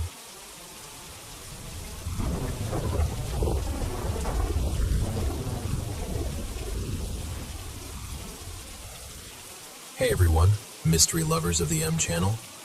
Have you still been having trouble sleeping lately? I'm here to share some eerie, mysterious, real-life experiences that might just help you sleep a little better. Don't forget to hit subscribe and turn on notifications. Thank you so much for always supporting the channel. And by the way, we really appreciate all of you who've been sending in your own mysterious experiences. Don't hold back. Keep them coming. Wishing you a great night's sleep. And now, let's get started. So, I live in this apartment complex that was built back in the early 60s, and I've been here a little over a year and a half now. It has that old building vibe, you know? Not creepy exactly, just seasoned. And every once in a while, really once in a while, when I'd be half asleep, barely even conscious, I'd feel something brush my foot. Just the faintest little touch.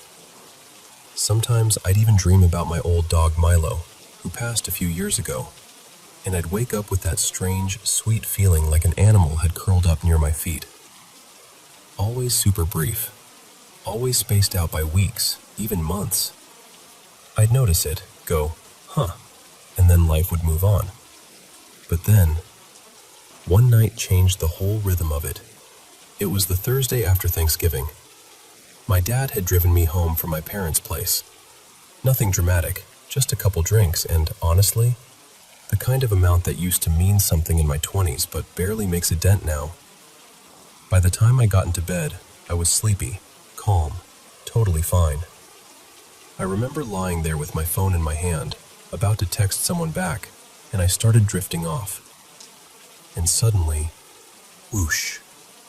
Like this tickly sweep of air skimmed across my face, almost like something dashed by, close enough that I felt it. And right after that, that familiar sensation landed at my feet again. Except this time it didn't vanish. In my mind, like instantly, in my gut, I just knew. That's a cat. And before you ask, yes, I wondered if I was imagining it. But if there was any leftover fuzziness from the earlier evening, it was gone right then. I was awake. I was sober. I was very much present. I'm lying on my back, staring at the ceiling, and then I feel this odd pressure on my stomach. Not painful, just there. Like the gentle indent of weight, and even this faint warmth, like a cat had settled on me. Except there was nothing to see. And then, oh my God, this motion starts. That unmistakable kneading. You know when cats make biscuits? That back and forth tiny paw motion. It felt exactly like that. Two little paws, pressing, alternating, like they were getting comfy or claiming the spot. Except, again, nothing was visible. And that's the part where my brain officially started to spiral. Because I tried to stay calm, but the more I thought, okay, it's a cat, the more another part of my mind went, or it's not a cat, and you're inviting something weird to knead your organs. I got so freaked out I couldn't sleep. I finally gave up and moved to the couch in the living room thinking, okay, new location, new vibe, problem solved. Nope, it followed me. I barely slept at all, and the next day I was exhausted. At some point in the afternoon, I ended up lying down again, just trying to catch up, and it happened again. Same thing. I'm on my back, and there's that pressure, that warmth, and then the tickling sensation creeps up my legs and drifts toward my face, like whatever it is inching closer, like it has a body, like it's curious, like it's checking me out. And I know this is going to sound strange, but mixed in with the fear, there's this other feeling too, like affection, like I'm being watched over, almost protected. It's not menacing. It feels loving, familiar even. And here's the wild part. It started happening all the time, every day. Every time I lie back down, bed or couch, it shows up like clockwork. And now there's no question of alcohol or sleepiness or anything like that. I'm fully sober, fully awake, and it still happens. So at this point, I'm sitting there thinking, okay, if it is a cat, maybe two, honestly, because sometimes it feels wide, like there's more than one set of paws, then they are suddenly extremely active. Like they've decided, yes, this one. This is our person. Which is funny because I've always wanted a cat. And then my mom comes over. My mom's name is Denise, and she's the kind of person who doesn't roll her eyes at this stuff. She and I are both kind of, let's just say we're open-minded. We're paranormal fans. So she comes by, partly to visit, partly to see if I'm losing it. We literally crawl into bed together like we're kids at a sleepover, get under the covers, and start giggling because the whole thing is absurd. And I'm telling her, just wait.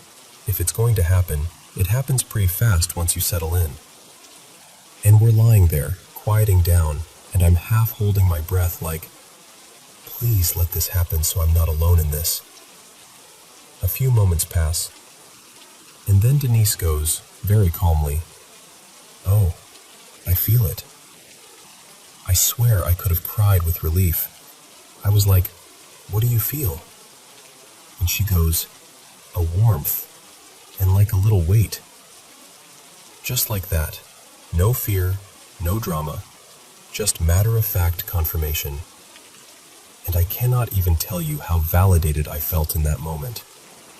Because whatever this is, whether it's ghost cats, residual energy, some weird old building phenomenon, or something my brain can't properly label, it wasn't just me. And honestly, I don't even know what I want the ending to be. Part of me is still startled every time it happens. Part of me wishes they'd just curl up quietly and take a nap like normal cats. But another part of me, this soft, secret part, feels kind of lucky. Like somewhere in this old building, something decided I needed a little company.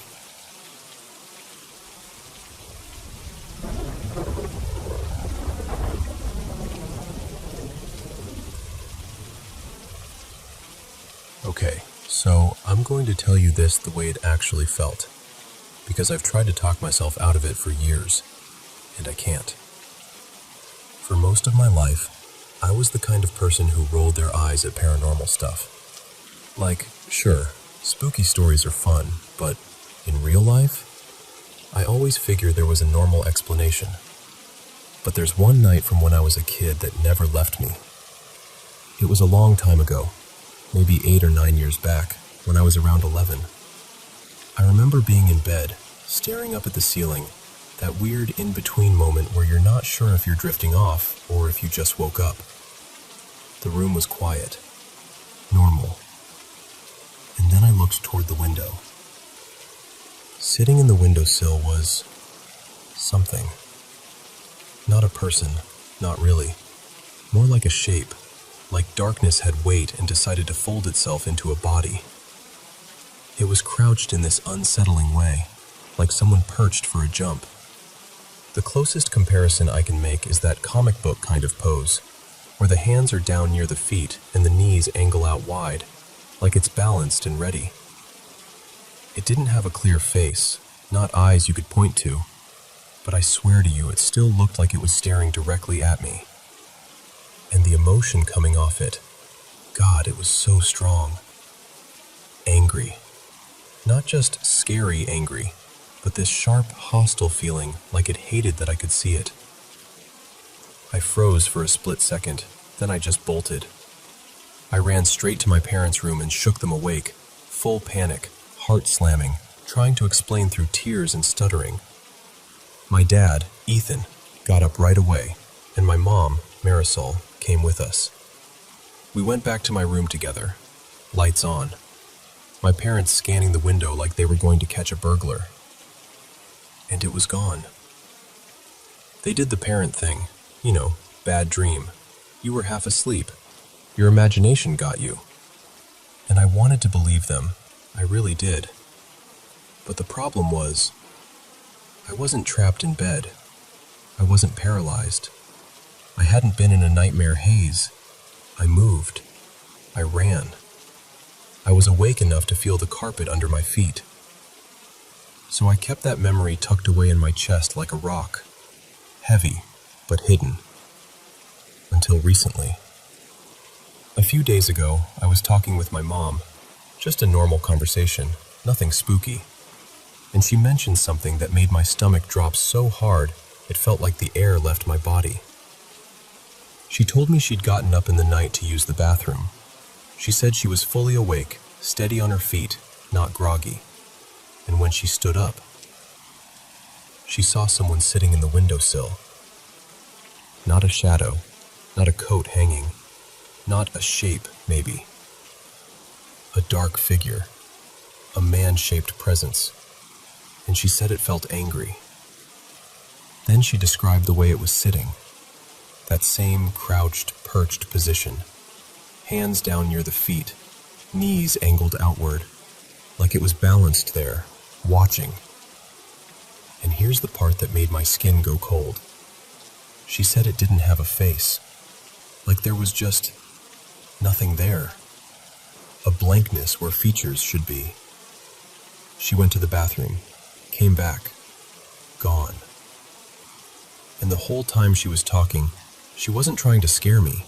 She was just confused, disturbed, like she needed to say it out loud to make sense of it. She'd completely forgotten about what I saw as a kid. I hadn't brought it up in years. But her description matched mine so closely, it was like we were reading from the same script. And before you say it, because I tried to say it too, this wasn't sleep paralysis. I've had sleep paralysis before. I know what it feels like to be trapped in your own body, to panic because you can't move. This wasn't that.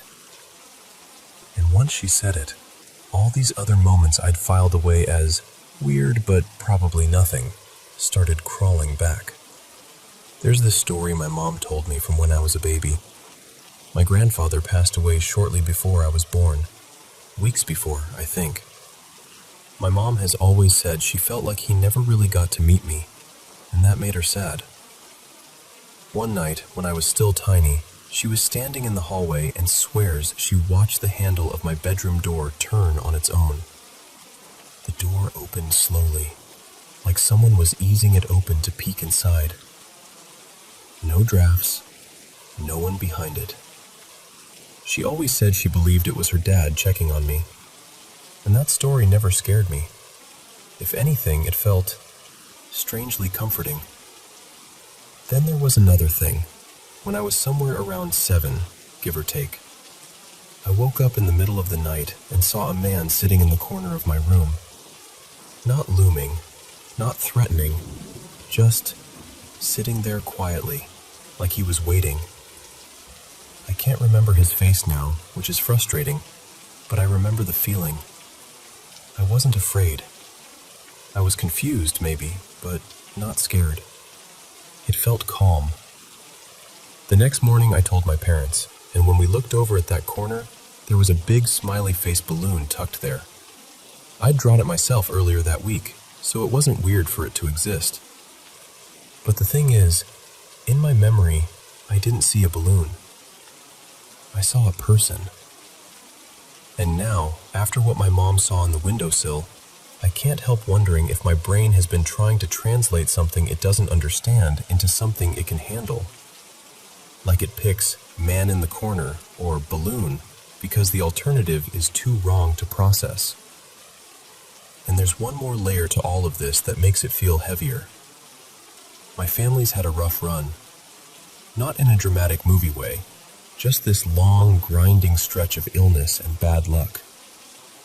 I've dealt with chronic health problems for as long as I can remember. My mom's been sick on and off for years. My dad's been battling depression for what feels like forever. We've even joked, half-joked, that the house has bad energy, like it's just sad, like something in it sticks to you. I always dismissed that. I didn't want to be the kind of person who blamed hard life stuff on a curse. But after my mom described that faceless, angry figure in the same place I saw it, in the same pose, with the same feeling, I don't know. Now I'm sitting here thinking, what if there really is something in this house? Or what if it's attached to the room? Or what if it's attached to us? And the scariest part is how specific it is. Like it has a favorite spot. Like it knows where to sit. Like it's done it before. Like it can do it again whenever it wants. I'm not telling you this because I want to be dramatic. I'm telling you because I'm genuinely frightened. And I needed to say it out loud to someone who will actually listen, because I don't know what else to do with it.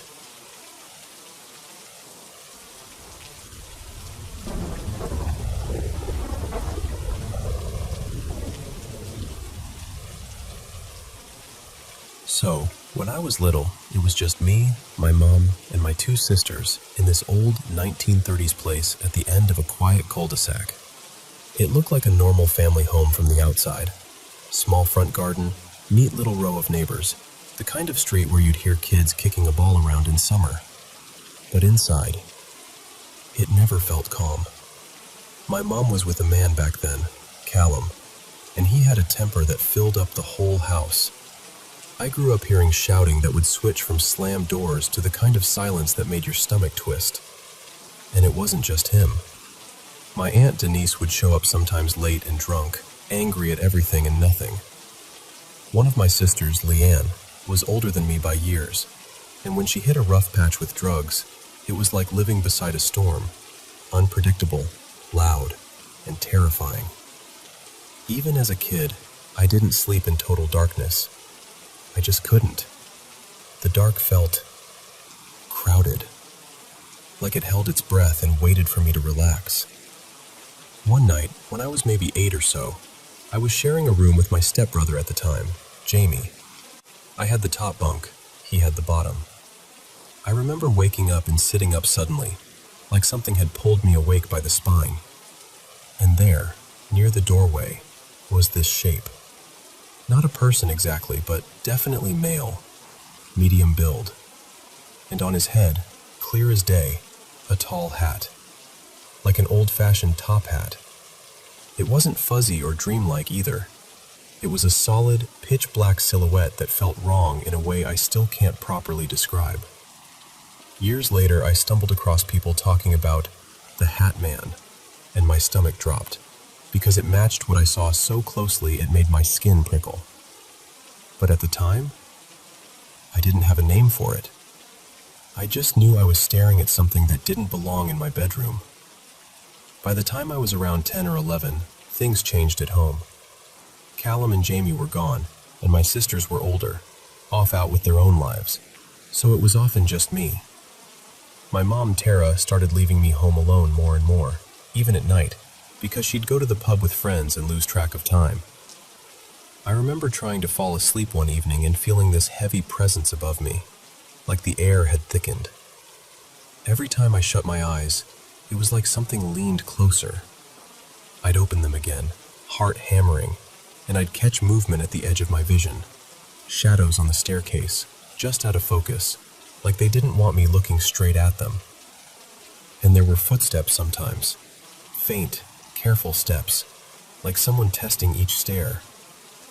I got so scared of being alone in that house that I'd actually go outside and sit on the front step in the cold, hugging my knees, waiting for headlights to sweep across the road. I'd rather be out there, exposed, than inside with whatever that feeling was. The strangest part is that even before the worst of the family chaos really hit, I'd already felt like the house had sides to it. Like there was a kind of female bitterness in the garden and a male heaviness inside the walls. When I was about 7, I remember being at the bottom of the stairs needing the toilet. My sister Leanne was babysitting and told me to go upstairs. I started climbing, and halfway up I just froze. Not because I heard anything, not because I saw anything. I just couldn't move. My body refused. The landing above felt like a line I wasn't allowed to cross. I stood there long enough to start panicking, then ran back into the kitchen and ended up wetting myself because I couldn't bring myself to go up there. When I was a teenager, I tried to fight back in the only way I knew how. I stood in my room one night and said, out loud, shaky but stubborn, something like, "In the name of Jesus, you are not welcome here. Leave me alone." And right after I said it, the spare bedroom door, across the hall, made this slow, tight creak and moved like it was being gently pushed closed. Not slammed, not dramatic, just deliberate. I remember my first thought being, okay, maybe it's a window, so I ran to check. The window was shut, no draft, no one else there. And of course, when I tried telling anyone, they shrugged it off. No one in my house wanted to hear it, and no one seemed to experience it the way I did. There were other stories floating around the family too, like little crumbs of something bigger. My gran once told me she saw a woman standing at the top of her stairs, just watching. She had more than one story like that. Things she'd say in a low voice, like if she spoke too clearly, it might invite it back. My mom and her sisters used to talk about this old clown doll my gran kept, and they swore it moved on its own sometimes. They also talked about footsteps pacing and tapping on a wall. But my mom always insisted it was imagination, nerves, everyone winding each other up. One of my sisters had a moment too. She once said that when she was home alone having a bath, she heard something fall and hit the floor hard, like a heavy object. When she got out to check, nothing was out of place. Later on, she claimed she didn't remember saying it, which honestly made it feel worse somehow, like the house swallowed people's certainty. The thing that made me feel the least crazy, though, was when my sister's friend, Mia, stayed with us for a while. She brought her boyfriend over one evening, and the two of them were home alone. Later, Mia told me, wide-eyed and deadly serious, that a tray had slid, or more like flown, from a counter in the kitchen and landed on the floor across the other side of the room. And her boyfriend swore he saw it too. That's what stuck with me. Because it wasn't just a feeling, or a shadow you could blame on tired eyes. If they were telling the truth, it was something physical. A couple of years ago, I ended up talking about all of this with two old childhood friends, people I'd known back then, when I still lived in that house. I hadn't told anyone outside family as a kid, not really. I just kept it tucked away like a shameful secret.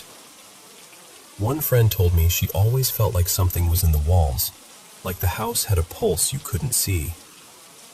Another friend, who'd gotten into spiritual practices as an adult, said she felt a dark female presence connected to the garden shed out back. And then, this part still gets me.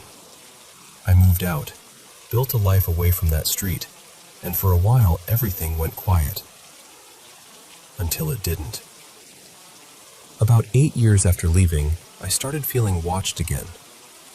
It was subtle at first, like the same old sensation creeping back, that prickling awareness at the back of my neck. I mentioned it casually to a woman I worked with, Sienna, who said she was clairvoyant. I didn't tell her the whole story. I only said I'd been feeling like someone was there, like I wasn't alone when I should have been. She looked at me and said, very calmly, that she'd sensed something around me for a while. She called it a negative attachment. She described it as sadistic, like it fed on fear and emotion. And the horrible thing is, it was exactly how I would have described it myself if I'd had the courage to say it out loud first. But then my dad went quiet and told me something that made my whole body go cold. He said that when he was a kid, he grew up rough, in care, moved around a lot. He used to see a male figure outside his bedroom window, a man-shaped shadow, watching. And when I described what I'd seen as a child, he said it freaked him out because it sounded the same. The thing is, I didn't grow up with my dad. We reconnected when I was 16, so it's not like I heard his story first and absorbed it. If anything, it felt like two separate puzzle pieces snapping together in a way I didn't want. And now, honestly, I still don't know what to believe. I'm older, but I still feel watched sometimes. I still can't fully relax in the dark. Part of me wonders if it's trauma, years of tension in a house that never felt safe, my brain wired to expect danger. Part of me wonders if it's something else, something that clung on, or something that runs in families like an echo. All I know is this. Even now, when the lights go out, there's a part of me that waits. Like I'm listening for the stairs. Like I'm still that kid in the front garden, watching the road, praying for headlights.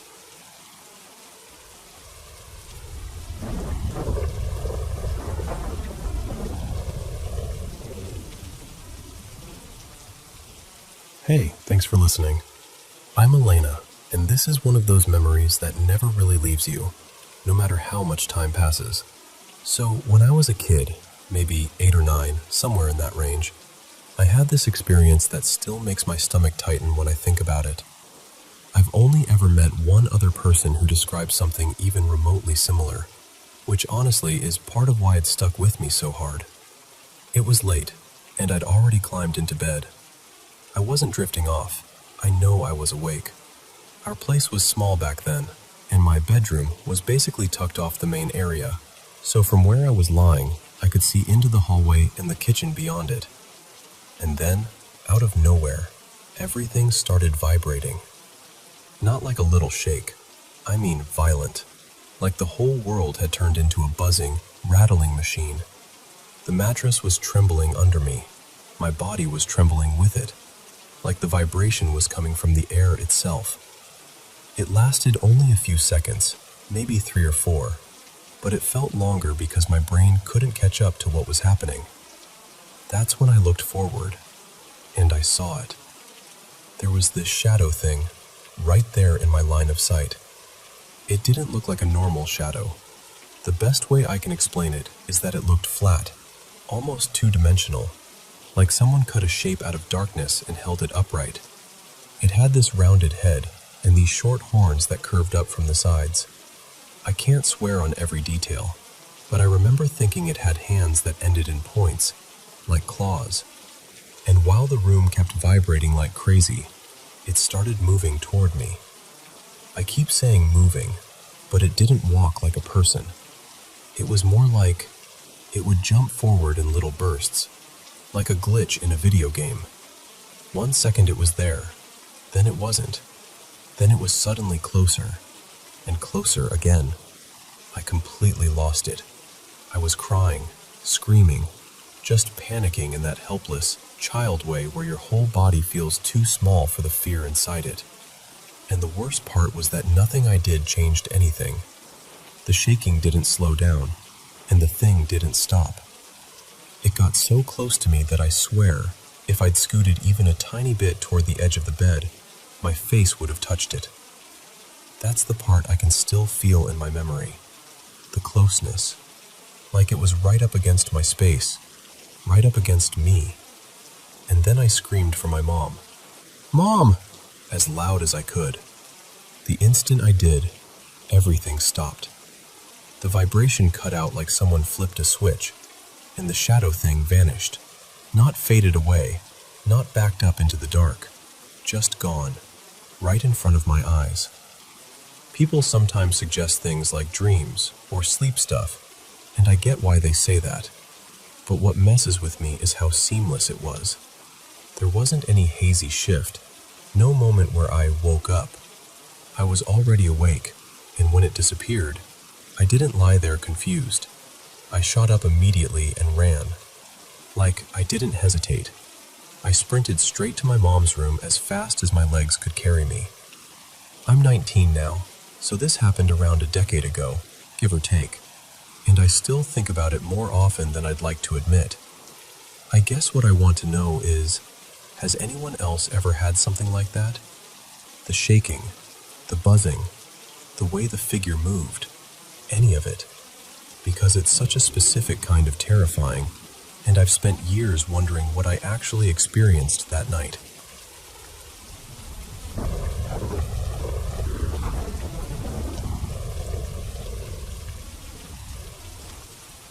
So, let me tell you about my mom's place. It's this big, creaky old house, something like 120 years old now, and I used to live there full-time for a long stretch. And in my family, believing in ghosts isn't some quirky idea we joke about. It's just normal.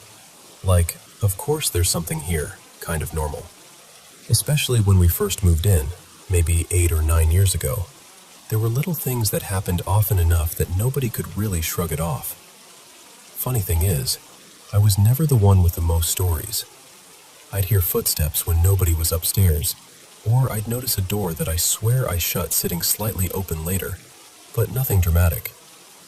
Except for 2 moments years back that still stick to me. One of them isn't even worth getting into. It was weird, but whatever. The other one, that one still makes my chest feel tight when I remember it. I walked into the living room one night, just stepped in like normal, and it hit me like a wave. Full body panic. Like my brain suddenly decided I was in danger, even though nothing was happening. My heart was racing, my hands were tingling. I felt like I couldn't breathe right. It was so intense I actually backed out of the room. And the second I went into the kitchen, like the moment I crossed that doorway, it stopped. Completely. As if someone flicked a switch. I was alone that night, and at that age I was already kind of terrified of the idea that there were entities in the house. So I don't know what to make of it. Nothing jumped out at me, nothing chased me, no movie-style horror, just that sudden, targeted dread. Like the living room didn't want me there. My mom got really into the history of the place after a while. Old records, local stories, anything she could dig up. And she's convinced the main presence is a little girl. She calls her Lydia, which is not anyone's real name, just what she's always called her. Mom says Lydia feels like she's everywhere. The hallway, the stairs, sometimes the kitchen, sometimes the guest room. Then there's apparently another presence too, an older man. Weirdly gentle, calm, more like he's just hanging out. My mom calls him Walter, and she swears he mostly sticks to the master bedroom. Here's where it gets stranger. I moved out in 2020, and ever since then, like the last 2 or 3 years, every single time I go back to visit, I start feeling off. Not like a cold, not like allergies. No runny nose, no sore throat, no cough. It's more like an internal uneasiness, like my body is tired before I've done anything. Almost feverish, but not actually sick. Just drained and uncomfortable in a way I can't point to. Like my skin is heavier, like my bones are tired. And it isn't just me. My sister has mentioned feeling the same thing, and my ex, Caleb, used to say the house made him feel wiped out too. He'd be totally fine anywhere else. Then we'd go over there, and within a little while, he'd get quiet and fatigued, like someone turned down his energy. At first I thought, okay, obvious answer. Mold. Old house, old walls, maybe something hiding where you can't see it. But it's not like I step through the front door and instantly start coughing or feeling dizzy. It's not immediate like that. And my mom and the rest of the family who still live there, they're fine. Totally normal. No weird fatigue, no headaches, nothing. But me? Every visit, same pattern. And my sleep changes too. Normally I sleep like a rock. I rarely wake up once I'm out. But when I'm there, I wake up in the night, sometimes multiple times, like my body can't settle, like it's listening for something. Today I finally asked my mom straight up, "Do you know if there's mold here?" And she was like, "Maybe. I wouldn't be surprised, but I don't know where, and I feel fine." So then I asked, "Does anyone else feel weird here when they visit?"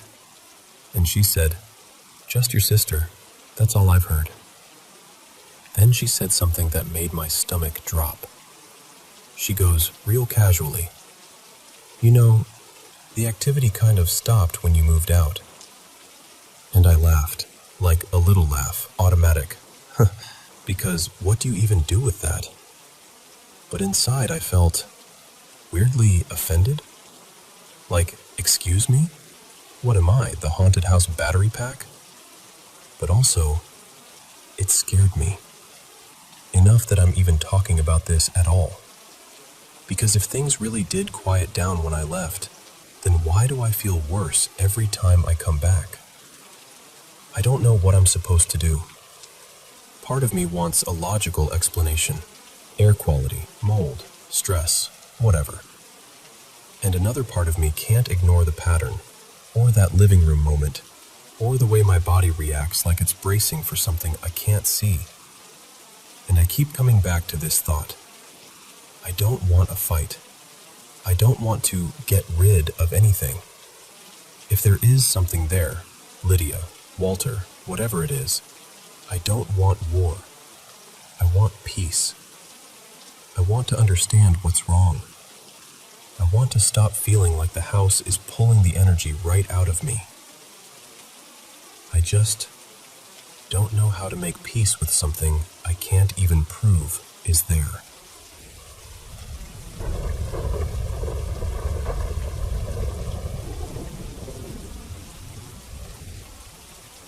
Hey, so this is something I didn't really talk about when I was a kid, mostly because I honestly didn't know it wasn't normal. When I was little, I used to get these strange moments, like I could sense someone right beside me when I was alone. Sometimes I'd hear a voice, like a quick whisper or a soft conversation, and then I'd realize there wasn't actually anyone there. And once in a while, it felt like something brushed my shoulder or pressed gently against my arm, the way a person does when they're trying to comfort you. The weird part is, it never felt threatening. If anything, I always felt safest in places that are supposed to feel creepy, like cemeteries. I know that sounds backwards, but graveyards always felt calm to me, like being wrapped up in a quiet blanket. Like I wasn't alone there. Like I was being watched over, in a good way. And then there was my childhood bedroom. That room had history. My mom told me it used to belong to my grandmother when she was young, and even as a kid, I felt like the room remembered people. The air felt heavy sometimes, but not in a bad way, more like it was full. One night, I went to sleep, and it was one of those rare sleeps where there were no dreams at all. Just darkness, stillness, peaceful. Then I woke up, like my body snapped awake before my mind even caught up. That almost never happened to me. I'd wake up sometimes, sure, but not like that. Not with that sudden spike of fear, like my heart was shouting, "Get up, get up, get up!"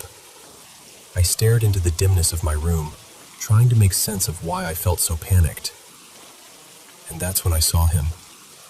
Right near the closet, just outside the doorframe, there was this tall figure.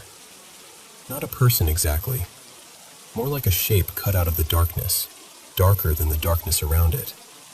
He didn't move. He just stood there like he'd been waiting. And then I saw his eyes. Not glowing like a flashlight or anything, just this deep, unnatural red, like two embers. And I noticed something else that made my stomach drop. One arm was missing, gone from just below the elbow, like it ended too cleanly to be an accident. I remember pulling the blanket up so fast it nearly covered my nose, like that was going to protect me from whatever I'd just seen. And I started whispering to myself. Stupid little calming phrases, anything to keep myself from crying. I told myself it was just a trick of sleep, just shadows, just my brain. Eventually, I fell asleep like that, curled up tight, barely breathing. The next morning, I ran downstairs and told my dad. He didn't laugh exactly, but he wasn't scared either. He just kind of nodded like I'd told him I had a weird dream. Then he said something I'll never forget. He goes, "That sounds like your great-great-grandfather, Owen." And I was like, "What?" My dad walked to the hallway closet and pulled something out. An old prosthetic arm, the kind with worn straps and a faded, almost antique look to it. And the way it was built, it started right below the elbow, right where the figure's arm ended. I stood there staring at it for what felt like forever. And because my dad wasn't panicking, because he acted like this was just a strange family footnote, I tried to match his calm. I swallowed it down and told myself, "Okay, fine. Weird family thing. Moving on." I didn't really talk about it again for years. But when I was older, I finally mentioned it to my grandmother, Nana Ruth, just casually, like I was testing the water. And she didn't look surprised. She smiled, like I just reminded her of something sweet. Then she told me her story. Not rushing, not looming, just present. And according to her, he held out his hand, like a patient adult offering help. She said she took it. He walked her downstairs, step by step, helped her get a glass of water, walked her back up, and then, this part gives me chills every time. She said he tucked her in the way a parent would, like it was the most natural thing in the world, and she fell asleep feeling completely safe. When she finished telling me, she just looked at me with this soft expression and said, "He's always been around." And that's the thing. Over the years, I've still seen him. Not constantly, not like some movie where he's always in the corner of your vision, but enough times that I can't just pretend it was childhood imagination. And he's never hurt me. He's never threatened me. If anything, he shows up most when I'm vulnerable. Once, when I was really sick, like feverish, miserable, the kind of sick where the room feels like it's tilting, I kept noticing a shadowy figure watching from the edge of the doorway. Not staring in a predatory way, more like checking on me, like a quiet guard. It's hard to explain without sounding ridiculous, but it felt like concern. My family has stories too. Nana Ruth does. And my cousin Marin, who's just a little older than me, used to talk about a shadow friend when we were kids. She'd play in her room and leave space for him like he was really there. She even gave him a name, the Shadow Man. The creepy part is, neither of us knew the other had seen anything like that. We never compared notes. We never even talked about it. We only found out because Nana Ruth connected the dots one day, like she'd been holding the thread the whole time. So now, I'm left with this weird, lingering question. If this thing has followed our family for generations, if it's shown up in the same house, in the same halls, in the same kind of quiet moments, what is it? A protector? A spirit with some kind of attachment? Just a shared family story that our brains shaped into the same image. All I know is, I don't feel afraid of him. I feel watched over, but I can't help wondering if that's naive. Like maybe I've been calm about something I shouldn't be calm about. So yeah, That's why I'm telling you. Do you think this is something to be concerned about? Or does it sound like whatever this is, it's been trying to take care of us?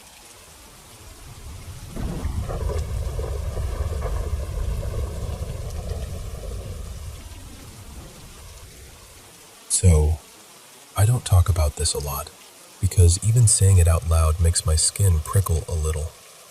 But I'll start at the beginning. My first memory of it. It was Christmas Eve, and I was about 6 or 7. My brothers and sisters and I had all camped out in the living room together, like we always begged to do. Blankets on the floor, whispering until we got shushed, the whole thing. At some point in the night, I woke up. One of those half-awake moments where the room feels too quiet, like it's holding its breath, and I saw something moving down the hallway. At first I thought, oh, it's just our dog.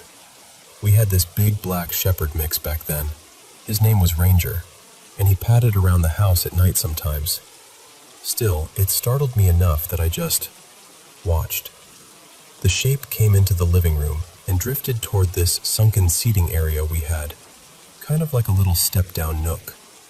It had built-in couches with wooden backs, and those backs were narrow, honestly, not wide enough for a dog to balance on. But the thing, this dog-shaped figure, hopped up onto the back of the couch anyway. Not clumsy, not scrambling, more like a cat, smooth and weirdly precise. And then it perched there, completely still, like it had done it 100 times, just watching all of us sleeping. That's when the dread hit me, like someone poured ice water down my spine. I remember my chest tightening, my eyes stinging, and then I started crying. Quiet at first, then harder. I squeezed my eyes shut and just stayed frozen under my blanket until I eventually fell asleep again. For years, I tried to write it off as a nightmare. Except, later, when I brought it up, my siblings all went, "Wait, you remember that?"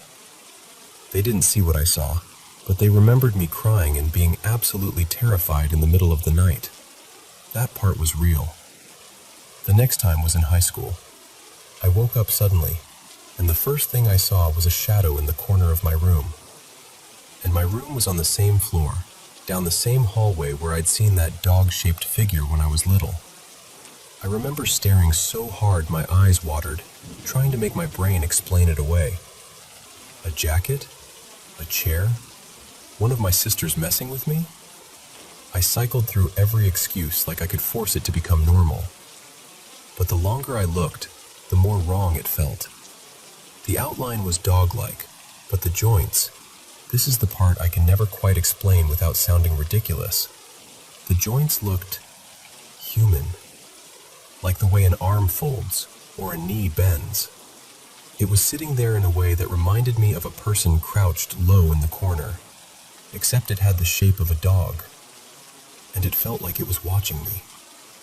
After that, it started happening more often, waking up with that heavy, someone's here feeling, catching shadows that didn't make sense, nights where I barely slept. And at the same time, my life was kind of falling apart in the normal teenage way, but louder. My mental health was bad. I was angry all the time, fighting with my family, failing classes, just constantly exhausted and on edge. My parents pushed me into therapy because they didn't know what else to do with me. And honestly, I didn't know what to do with me either. There's one night that stands out more than the rest. I'd worked myself up so badly that I couldn't stay in my room anymore. I went to my sister Maya's room, right next to mine, and asked if I could sleep in there. She said yes, so I dragged my pillow and blanket in and curled up at the foot of her bed. And I slept great. No weird feelings, no shadows, nothing. That night was bright because the moon was full, and our back doors had big glass panels, so the house always caught shadows, tree branches moving, sometimes the animals in the yard if they wandered close enough. So I told myself, if I see something, it'll probably just be that. I stepped out of my sister's room into the hallway, clutching my blanket and pillow, and I froze so hard I swear I forgot how to breathe. I hadn't even seen anything yet. This was pure instinct. The hair on my arms lifted. The back of my neck went hot and tight. My body just locked up like it knew before my brain did. From where I stood, I couldn't see all the way down the hall, but I could see the wall that led into it. And on that wall, sliding into view, was the shadow of a dog, walking. The shape was unmistakable. The legs moved in that steady, casual way like it was just approaching, like it belonged there. And here's the thing. Our dog, Ranger, had been gone for months by then. I tried to reason it out anyway.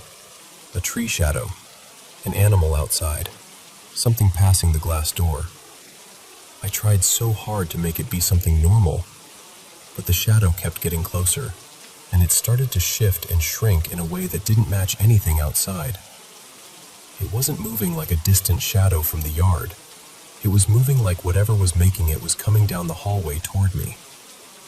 Right before it would have rounded the corner into view, I snapped out of it.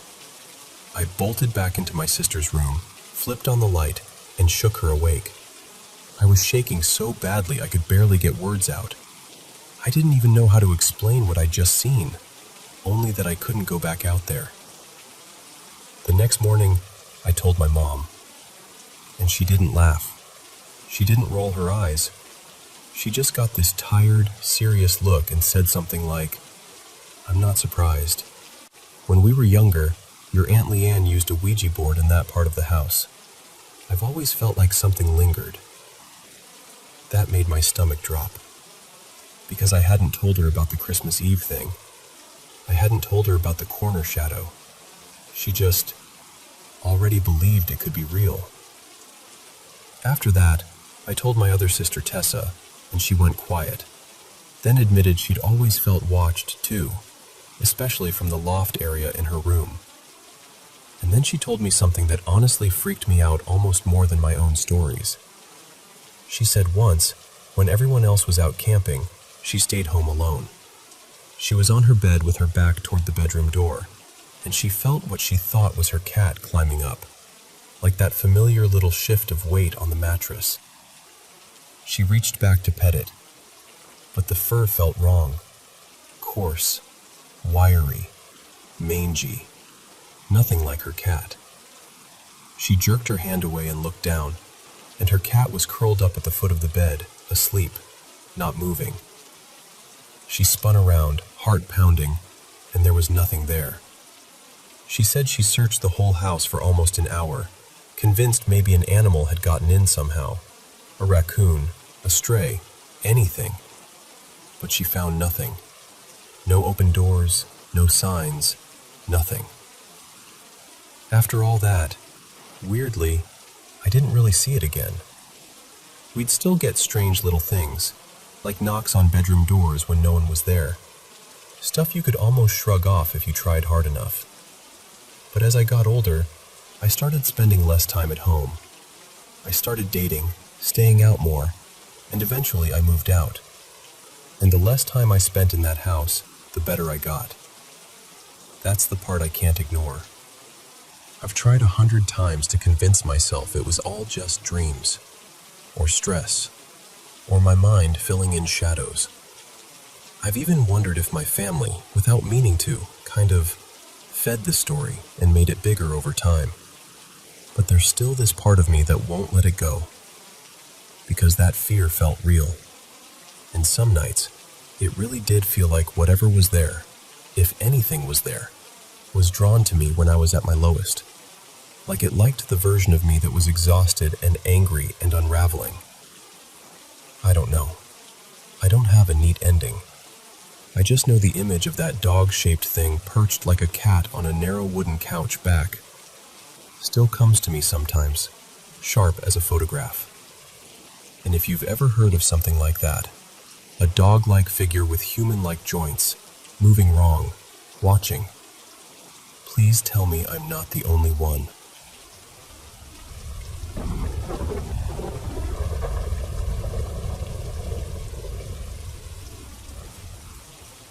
So, I've always been that kid, the sensitive one, The one who notices everything.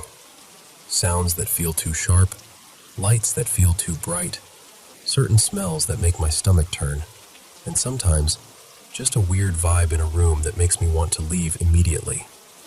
And along with all that sensitivity, there were these moments, ever since I can remember, where I'd hear or see things that didn't really line up with reality. The very first thing I can clearly pull up in my mind happened when I was tiny, like preschool tiny. I was on the floor in my bedroom, playing with this little plastic triceratops I was obsessed with, and I hear someone outside my window call my name in this soft, sing-song voice. Sweet, affectionate, the way a parent calls you when dinner's ready. It was so warm and familiar that I didn't even hesitate. I remember popping up, leaning toward the window and going, "Yes?" all cheerful. And there was nobody. Nothing. Just quiet. Now the weird part? My name back then was uncommon. Not unheard of, but rare enough that I barely ever met anyone with it. So it wasn't like the neighborhood was full of kids getting called in for snacks. It felt aimed at me. A few years later, maybe I was 8 or 9, we moved because my stepdad's job transferred him. New area, new house. And it wasn't one of those creaky, ancient places with a dramatic attic and scary family legends. It was bright, modern, clean lines, big windows. The kind of house where you'd think nothing spooky could stick. But almost immediately, kid me became convinced there was someone upstairs who wasn't part of our family. Not a monster, not evil, just there. Like a presence that didn't belong to us, and didn't care that I noticed it. I didn't know what else to do, so I tried to be polite. I'd say hello when I walked past the stairs. Good night. Goodbye when I left for school. Like, "Hey, I see you. Please don't make this worse." And then, honestly, the hardest part started. I watched a scary movie at a sleepover, or maybe it was at home, I don't even remember anymore. And it rattled me in a way I didn't expect. You know how people say, "It's just a movie, you'll forget it in a few days"? Yeah, not me. That fear didn't fade. It grew. Nights became this whole ordeal. I'd lie in bed with the lamp on, heart thumping, and this heavy dread would settle over me like a blanket I couldn't throw off. Sometimes I'd see shapes, thin, almost see-through silhouettes, moving through my room even when I could clearly see everything around me. Like they weren't hiding, like they didn't need to. When it got too intense, I'd creep into my mom's room and ask if I could sleep next to her. And she'd let me, because she's my mom, and she wanted me to feel safe. But here's the part that still makes my skin prickle a little. Even next to her, it didn't fully stop. A couple of times, I'd hear that same sing-song voice again, calling my name like it was coaxing me. And hearing it while I was curled up beside my mom sent me straight into panic, because it made me realize something. Whatever it was, it didn't care where I was sleeping. And then there was this other thing that happened too. These strange wake-ups that weren't really wake-ups. Like I'd open my eyes, and I'd know I was conscious, but my body wouldn't cooperate. I couldn't move. I couldn't speak. And sometimes I'd get this sensation of drifting upward, floating, like I was lighter than air.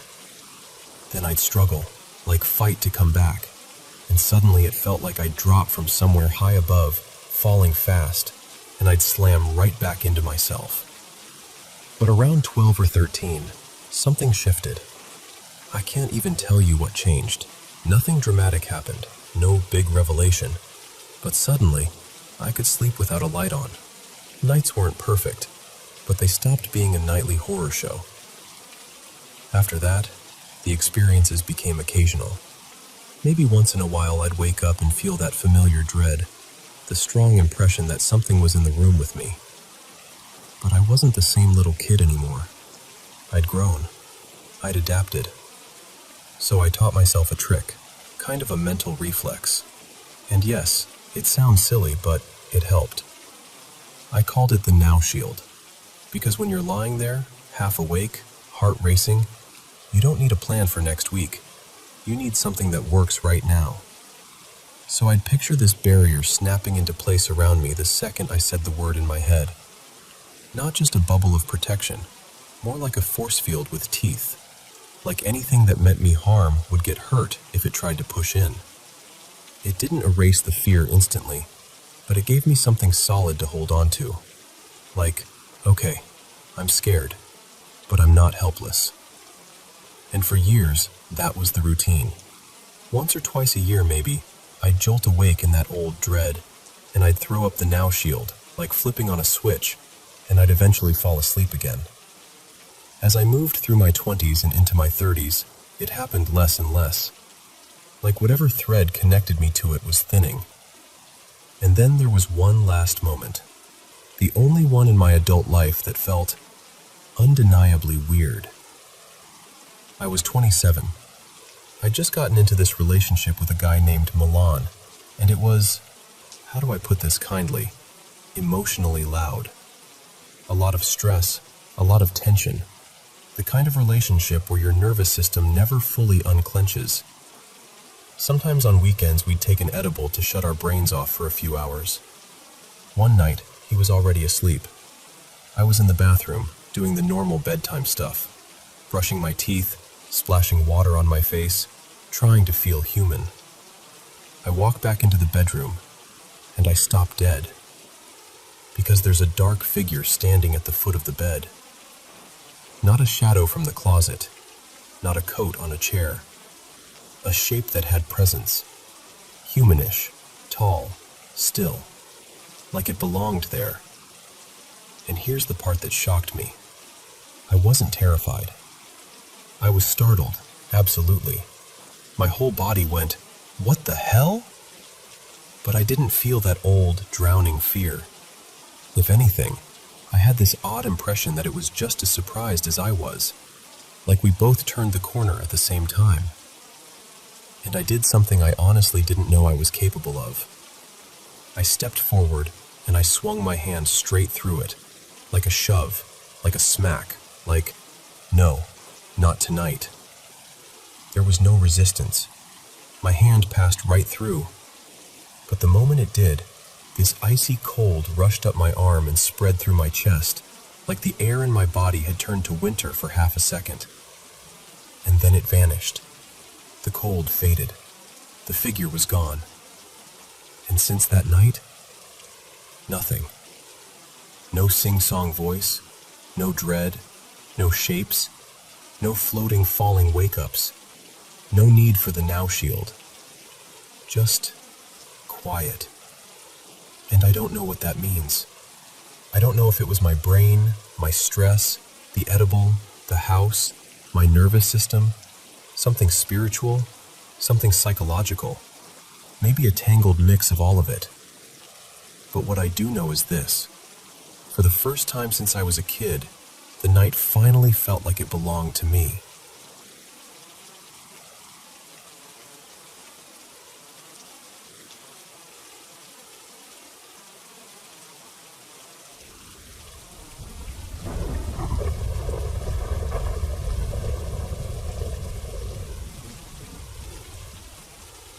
Okay, so I've had a handful of things happen to me over the years that I still can't fully explain. And weirdly enough, the place it happened the most was my grandparents' house. The first time I was really little, maybe 4 or 5. I remember staying the night there, just visiting, and we were all in the living room watching TV. At some point, I had to pee so bad I thought I was going to explode, so I ran to the bathroom. I did my business, and as I went to leave, I reached for the door. My hand was still on the inside handle as I started to pull it shut behind me. And I swear to you, I felt this cold, tiny hand slide right over mine, like it grabbed my hand on top of the handle. And then I heard a little girl's voice, right up close by my ear, whisper one word. Not my name, something else. She whispered, Mason. I spun around so fast my heart practically jumped out of my throat. And there was nothing there. The bathroom felt way darker all of a sudden, like the air got heavier, and I just bolted straight back to the living room. I told my grandparents what happened, and they kind of laughed it off like, "Oh, you've got a big imagination," the way adults do. And sure, I did. Like, I loved drawing monsters and pretending I was some superhero when I ran around outside. But I wasn't the kind of kid who made up voices in my ear or felt hands grabbing mine. That didn't feel like pretend. That felt real. The second time was years later, still at my grandparents' place, only this was after my grandma had passed away. We were all there for a holiday dinner. I want to say it was Thanksgiving, but it might have been Christmas. I just know the house was full, and everyone was talking and laughing and doing that thing families do where they end up reminiscing. I was in the living room with a few relatives, talking about old memories. My grandma, funny stories, all that. And out of nowhere, I felt a tug on my sleeve from behind. Not a brush, not like someone bumped me, an actual tug, like somebody trying to get my attention. I turned around, expecting to see my little niece, Ava, messing with me. But nobody was there. I could see into the hallway. Nobody behind the couch. Nothing. I told myself it was probably nothing. Maybe my shirt snagged on something. A few minutes later, it happened again. Harder this time, like a real pull. This time I whipped around immediately. Like the second I felt it, I turned. And again, nothing. No one close enough to have done it, and Ava was right in front of me on the floor playing with a toy, totally focused, not even looking my way. So I did the awkward thing and asked around like, "Okay, who's messing with me?" Everyone swore they weren't. No jokes, no laughing, no gotcha. Just genuine confusion. Could it have been a prank? Maybe. But if it was, nobody's admitted it. And to this day, that still bugs me, because it felt the same kind of strange as what happened when I was little, like something reaching for me from just out of sight.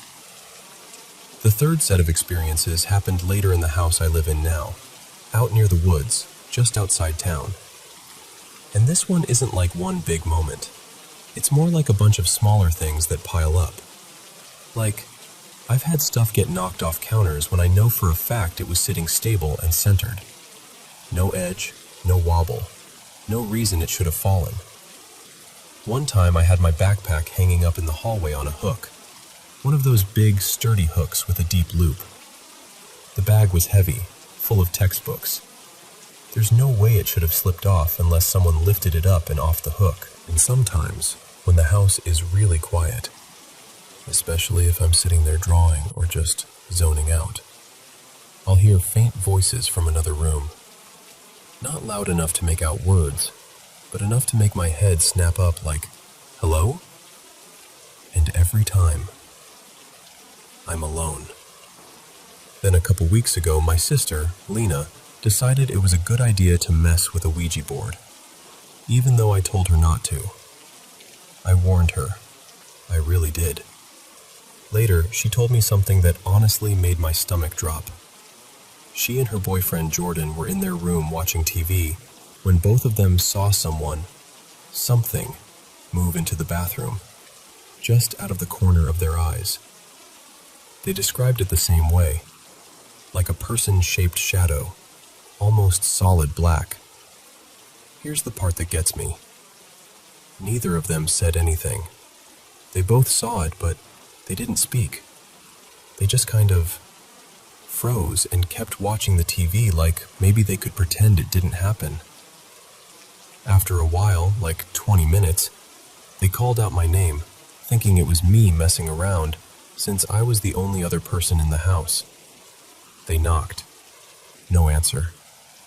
So they opened the bathroom door, and nobody was there. That's when they finally admitted to each other what they'd seen, and apparently they both described the same thing without prompting. They came to my room freaked out and asked if I'd gone in there. I told them no, and yeah. They were spooked after that. Honestly, so was I. And then there's one more story. This one didn't happen to me, but it happened to my brother Caleb a few years back in this same house. He got really sick, like dangerously sick. He's okay now, thank God. But he told me that when he was at his worst, he was outside on the back porch throwing up, barely able to move, just drained and shaky. He looked out toward the pasture behind the house, and he said he saw 3 figures come out from the tree line. 3 tall shapes, all dressed in black.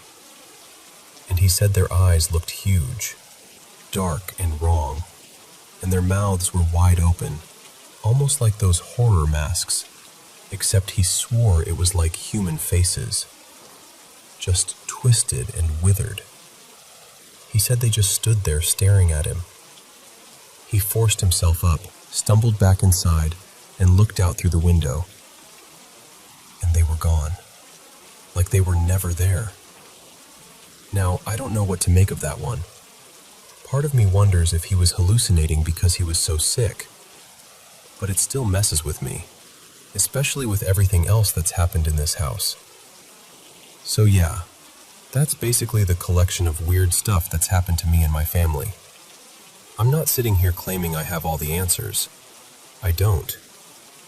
I just know what I felt, what I heard, what I saw, and it didn't feel like, oops, coincidence in the moment. I'm a Christian, so I pray over my home and my family. And we're okay. We're living our lives. Nothing's dragging chains down the hallway every night or anything like that. But looking back, it still gives me chills. And honestly, more than anything, it makes the world feel bigger. Like there's more going on than we can easily explain. Maybe it's spiritual. Maybe it's the brain playing tricks. Maybe it's coincidence stacked on coincidence. Believe me or don't, either way is fine. I just wanted to share it because it's strange, it's spooky, and it's been sitting with me for a long time.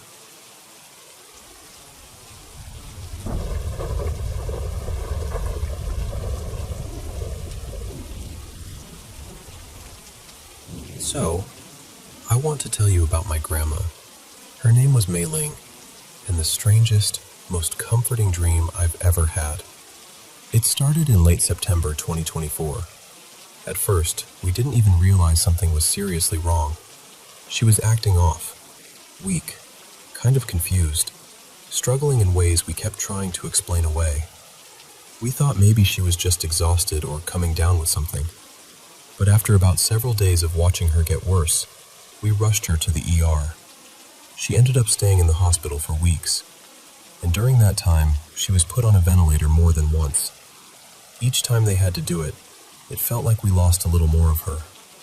When she'd wake up again, it wasn't really her the way we knew her. Her speech started slipping away, and she couldn't stay awake long. It was like her body was still fighting, but her mind was getting pulled farther and farther from us. The last time they put her on the ventilator was overnight, going into the start of the week. And what made it so brutal was that she'd actually seemed a little better in the days before that, like maybe she was turning a corner. So when it happened again, it hit us like a wave. Just pure shock. I remember being at work when my dad, June, called me. I stepped out, sat in my car during lunch, and I just broke. Like that ugly, can't breathe kind of crying. Then I wiped my face, walked back in, and pretended I was functioning. You know how people do that when they don't have a choice. That night I went to see her. There wasn't much to say or do. She was lying there, ventilator, quiet, unresponsive. The room felt heavy, like the air itself was tired. I went home, got ready for bed, and fell asleep almost immediately. And then I had this dream. In the dream, I'm back at the hospital, and it starts with me riding the elevator up to her floor. I can still picture it, like I'm actually standing there, watching the numbers climb. The doors open, and I step out, and everything is so familiar that it feels real. I turn the corner, walk down the hallway, and go straight to her room. When I walk in, she's sitting up in the bed, and she looks like herself. Not like the version I'd been seeing in the hospital.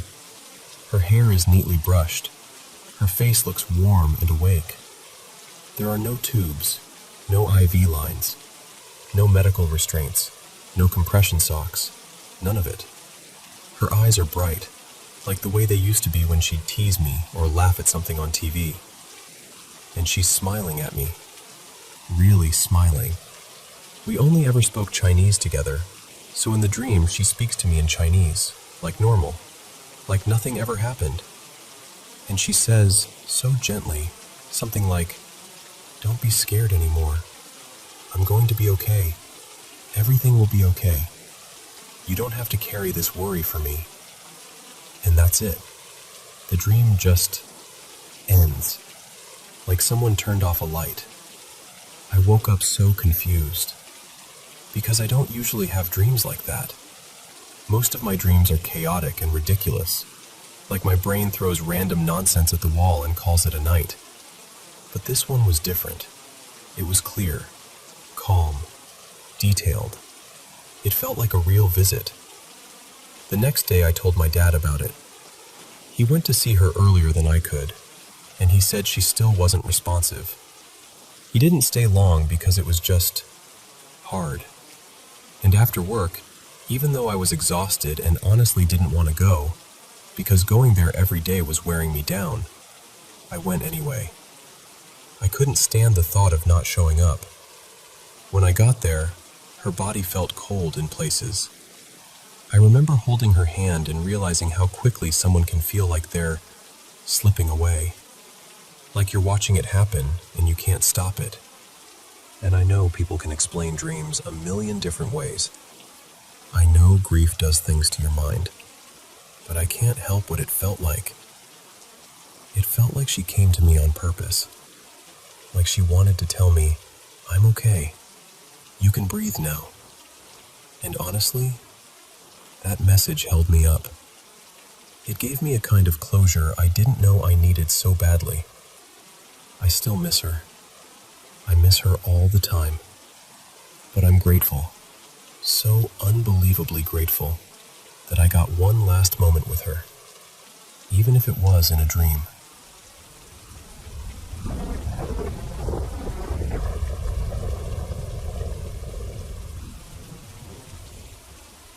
Okay, so I have to tell you about what happened the other night, because it seriously messed with me in a way I didn't expect.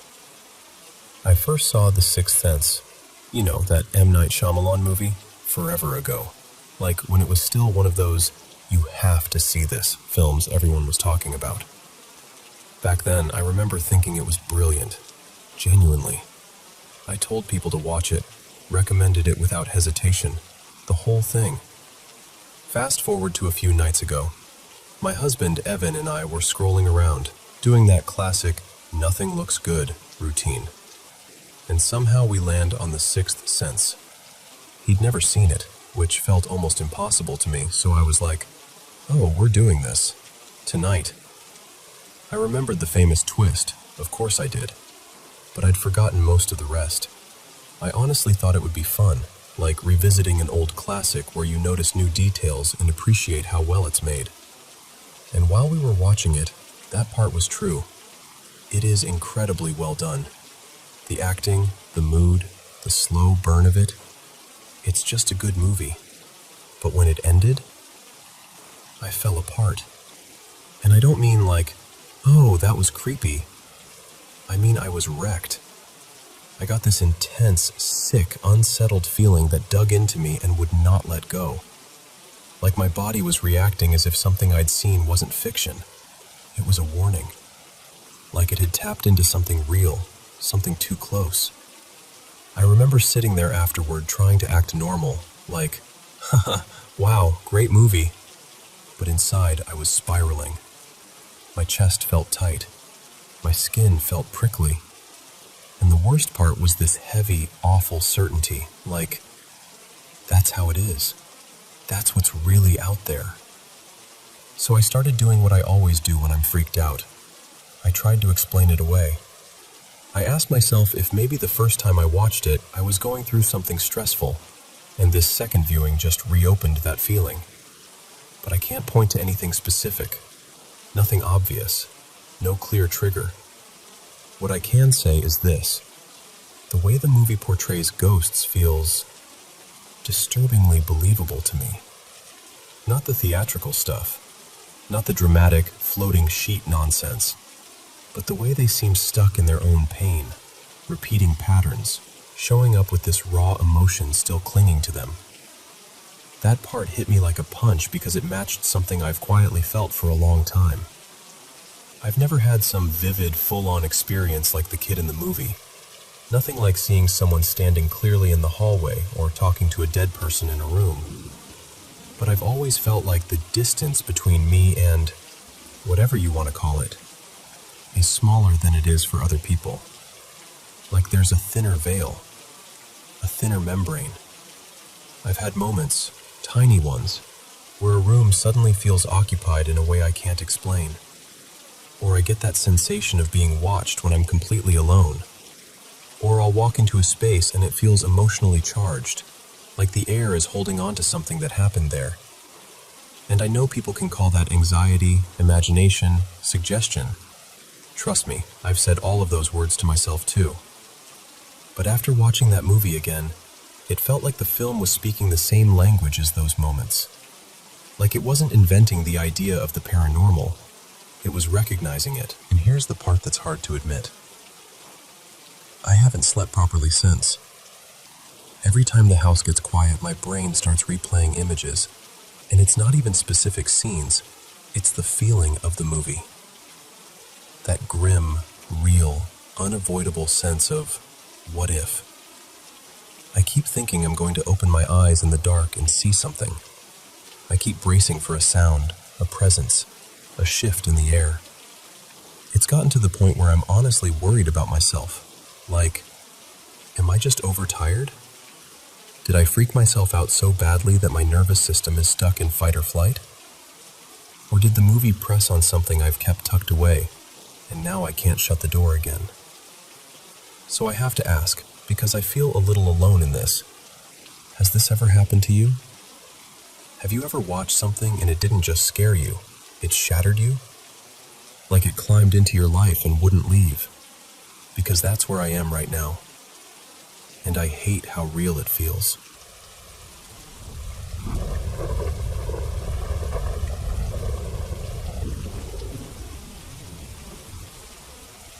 Hey, thanks for letting me share this. It's been years since I've talked about what it was like growing up with whatever was in that old house. I'll say haunted just because it's the easiest word, but honestly, I still don't know where the line is between ghosts, weird phenomena, or something our brains can't neatly label. I just know what my family and I saw, heard, and lived through, especially from the mid-90s onward, when it started happening so often that it almost became part of the rhythm of our days. And I'm telling you all this for a couple reasons. 1, I'm still trying to make sense of it. 2, I want to know if anyone else has been through something like this. And 3, if I'm being really honest, some nights when I'm alone in the dark, I still get that familiar fear, like the air could shift and I'd be right back there again. I'd love to believe it was tied to that place and that it's not something that could follow me, or my kids. So, quick background. I was born in 1981, and we moved into this creaky farmhouse when I was about 4. It sat on land where there used to be a small cemetery, supposedly moved decades earlier to another part of town. The main part of the house dated back to 1902, and there'd been additions over time. The kind of house where every hallway creaks like it's clearing its throat. I was the oldest, girl, and I had 2 younger brothers. I'll call them Owen and Jude. And if you want my best guess, it never felt like just one presence. It felt like at least 3. A little kid kind of energy sometimes, mischief. A teenager vibe that felt restless. And then something older, heavier, harder to ignore. Anyway, out of everything that happened there, These are 3 moments that still stick in my bones. The toy boat, Christmas morning, 1990. So, Christmas morning, I woke up early, like kids do, and I heard this humming sound downstairs. Not a normal house sound, not pipes, not the heater. A steady, mechanical hum. Back then, being the oldest meant I was basically the second parent whenever the adults were asleep.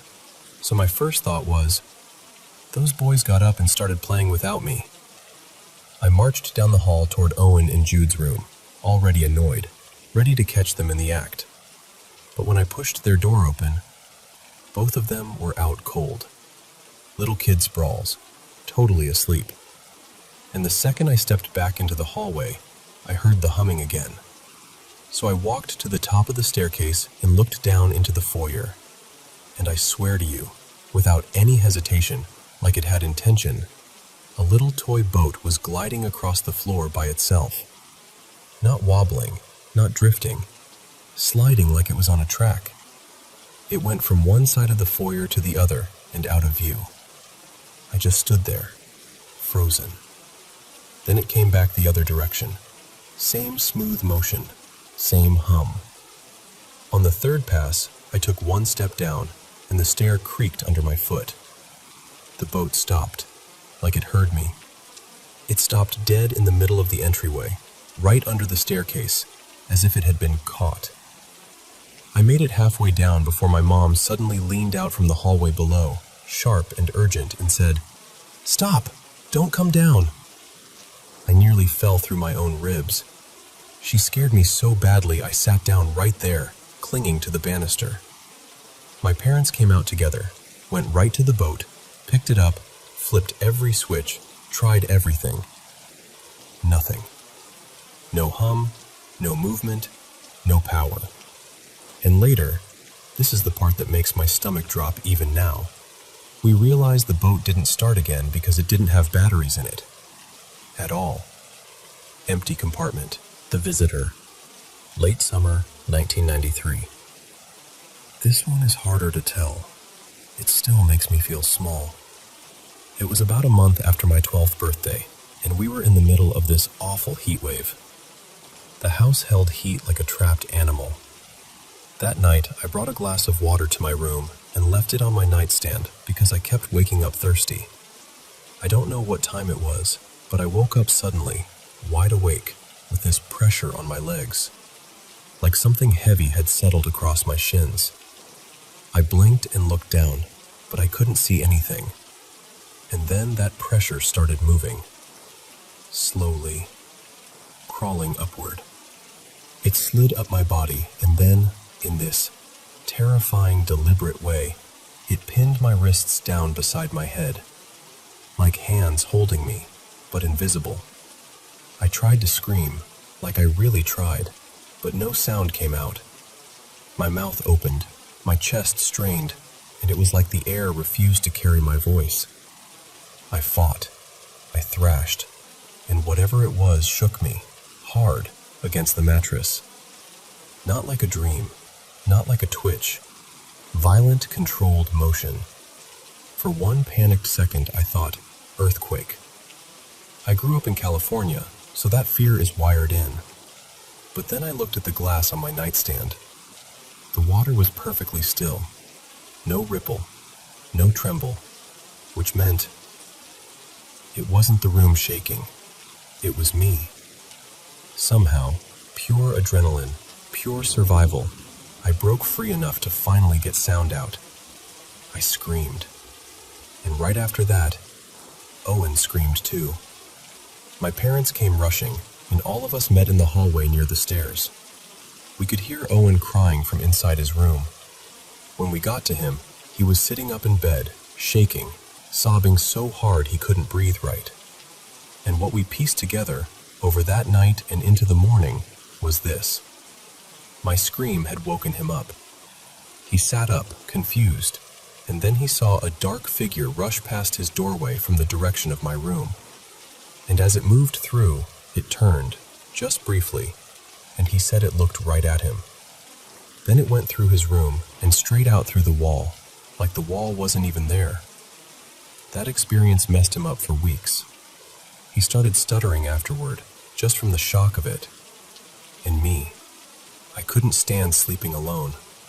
I slept in my brother's room for months after, squeezed into a bed with Jude, because the thought of whatever had been on me, I couldn't bear it. I still can't, honestly. The Shadow, 1995. By the time I was 14, I'd lived with enough weird that I wasn't as easily startled. But this night was pure primal fear. I woke up with that unmistakable feeling of being watched. You know what I mean? Like your body recognizes eyes on you before your mind catches up. I was lying on my side with the blanket pulled up, and I could feel something behind me, near my shoulder, and also this sense of presence at the foot of my bed. I wanted to roll over. I couldn't. It was like fear had glued me in place. After a few seconds, maybe longer, time does strange things in moments like that. I forced myself to sit up, and there it was. A shadowy figure standing about 3 feet from the foot of my bed. Not huge, roughly my height, maybe 5 foot something. Human-shaped, but not detailed. Like darkness that had decided to take a person's outline. I stared at it, heart hammering, and something in me snapped, like I was tired of being hunted in my own room. So I yanked my feet back out of reach and I told it, out loud, to get the hell out of my room and never come back. And the craziest part? It listened. It didn't rush me. It didn't react with anger. It just sank. Like wax melting. Like ink soaking into paper. It faded straight down through the floor and vanished. And I sat there shaking, thinking, did that really just work? Her words were so clear, I can still hear them exactly. There's something black coming through the ceiling. And yeah, my parents' bedroom was directly beneath mine. So whatever had been standing at the foot of my bed wasn't just in my room. It was moving through the house like it belonged there. That farmhouse gave me a whole childhood full of moments like that. Those are just 3 that stayed sharp, but there were so many more. And I guess what I'm asking you, if you've made it this far, is, does that sound like ghosts to you? Or something else? And if you've lived through anything like this, please tell me. Even if it's just to say, yeah, I believe you. Because part of me still wants to know it was tied to that place, and that it can't reach out from the dark and find us again.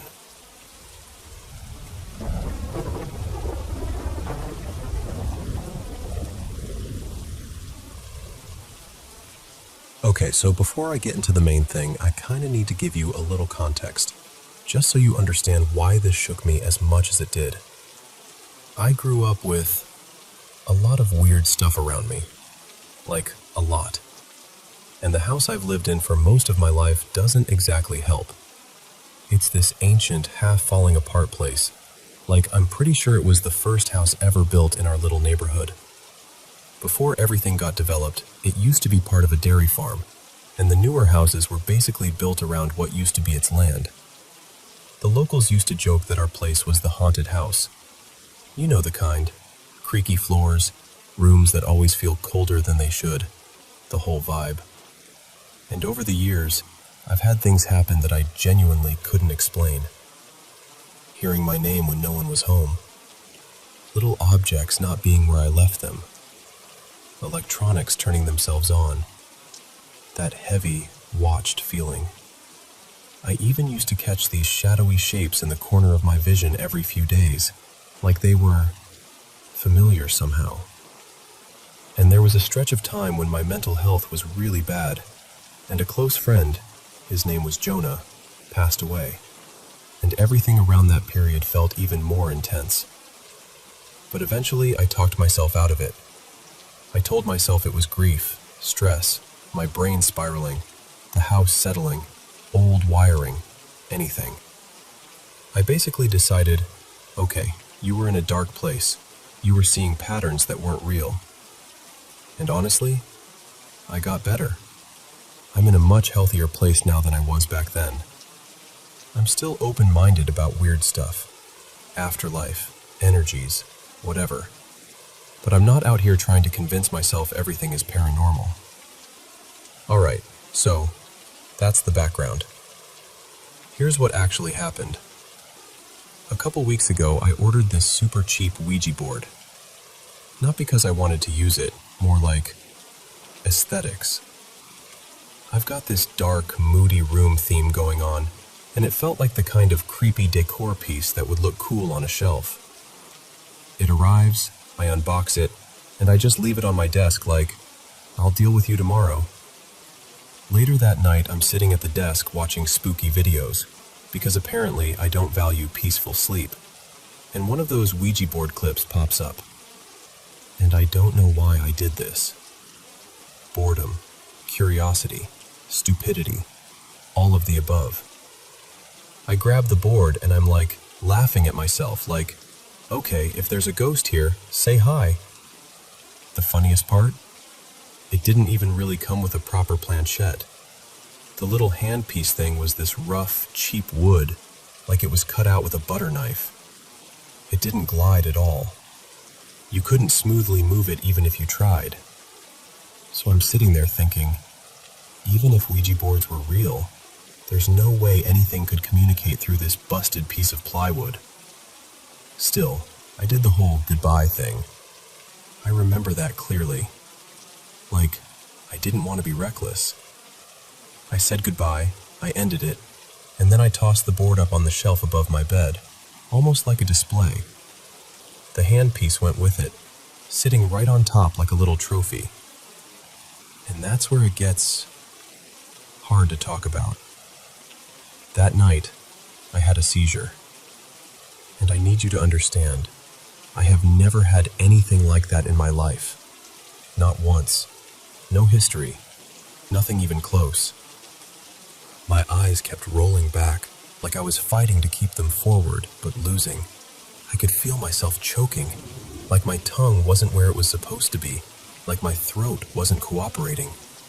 I kept slipping in and out of consciousness, and at the time I thought it was sleep, but looking back, it felt more like I was blacking out over and over. When it finally stopped, when I finally fully came back, I was just lying there buzzing. That's the only word for it. My whole body was humming like it had been electrocuted. I felt unbelievably weak, like my bones were made of wet paper. And there was this pressure on me, like something heavy was draped over my entire body, like one of those massive water-soaked blankets you can't push off. In the morning, the first thing I did, without even really thinking, was move the board. I took it off the shelf and put it away from the bed, and I separated the handpiece from it because I realized it had been resting right on the goodbye section of the board the whole night. I know that sounds small, but it bothered me so much I couldn't ignore it. Like it mattered. Like it was incorrect. I ended up going to the ER because obviously, what the hell? They ran tests. They checked everything they could, and they didn't find anything. No clear reason. No explanation they could point to with confidence. Just nothing. And I'm not saying I was possessed. I'm not saying some demon climbed into my spine because I bought a tacky decor board online. I'm not trying to make it that. But I can't shake the timing. I can't shake the feeling. Ever since then, my sleep has been awful. Not just I'm stressed awful, like my body doesn't trust the room anymore. And I keep catching myself staring at the shape of that shelf on the opposite side of the room, where the board used to be, like I'm waiting for something to move in the dark. I keep getting the same sensation I used to get when I was younger. That drowning, creeping, something is wrong feeling. The kind I convinced myself was just anxiety back then. And now there's this guilty feeling in my gut, like I messed up. Like I opened something I didn't mean to open. Even though, logically, I know how ridiculous that sounds. I don't even know what I want from telling you this. Maybe I just needed to say it out loud to someone who'll actually listen. Maybe it's a warning, like don't mess with things you don't take seriously, even as a joke. Or maybe it's just me being scared and trying to give that fear a shape. But I swear to you, ever since that night, the room feels different. And I hate that I'm even saying that, because I worked so hard to convince myself I was past all of this.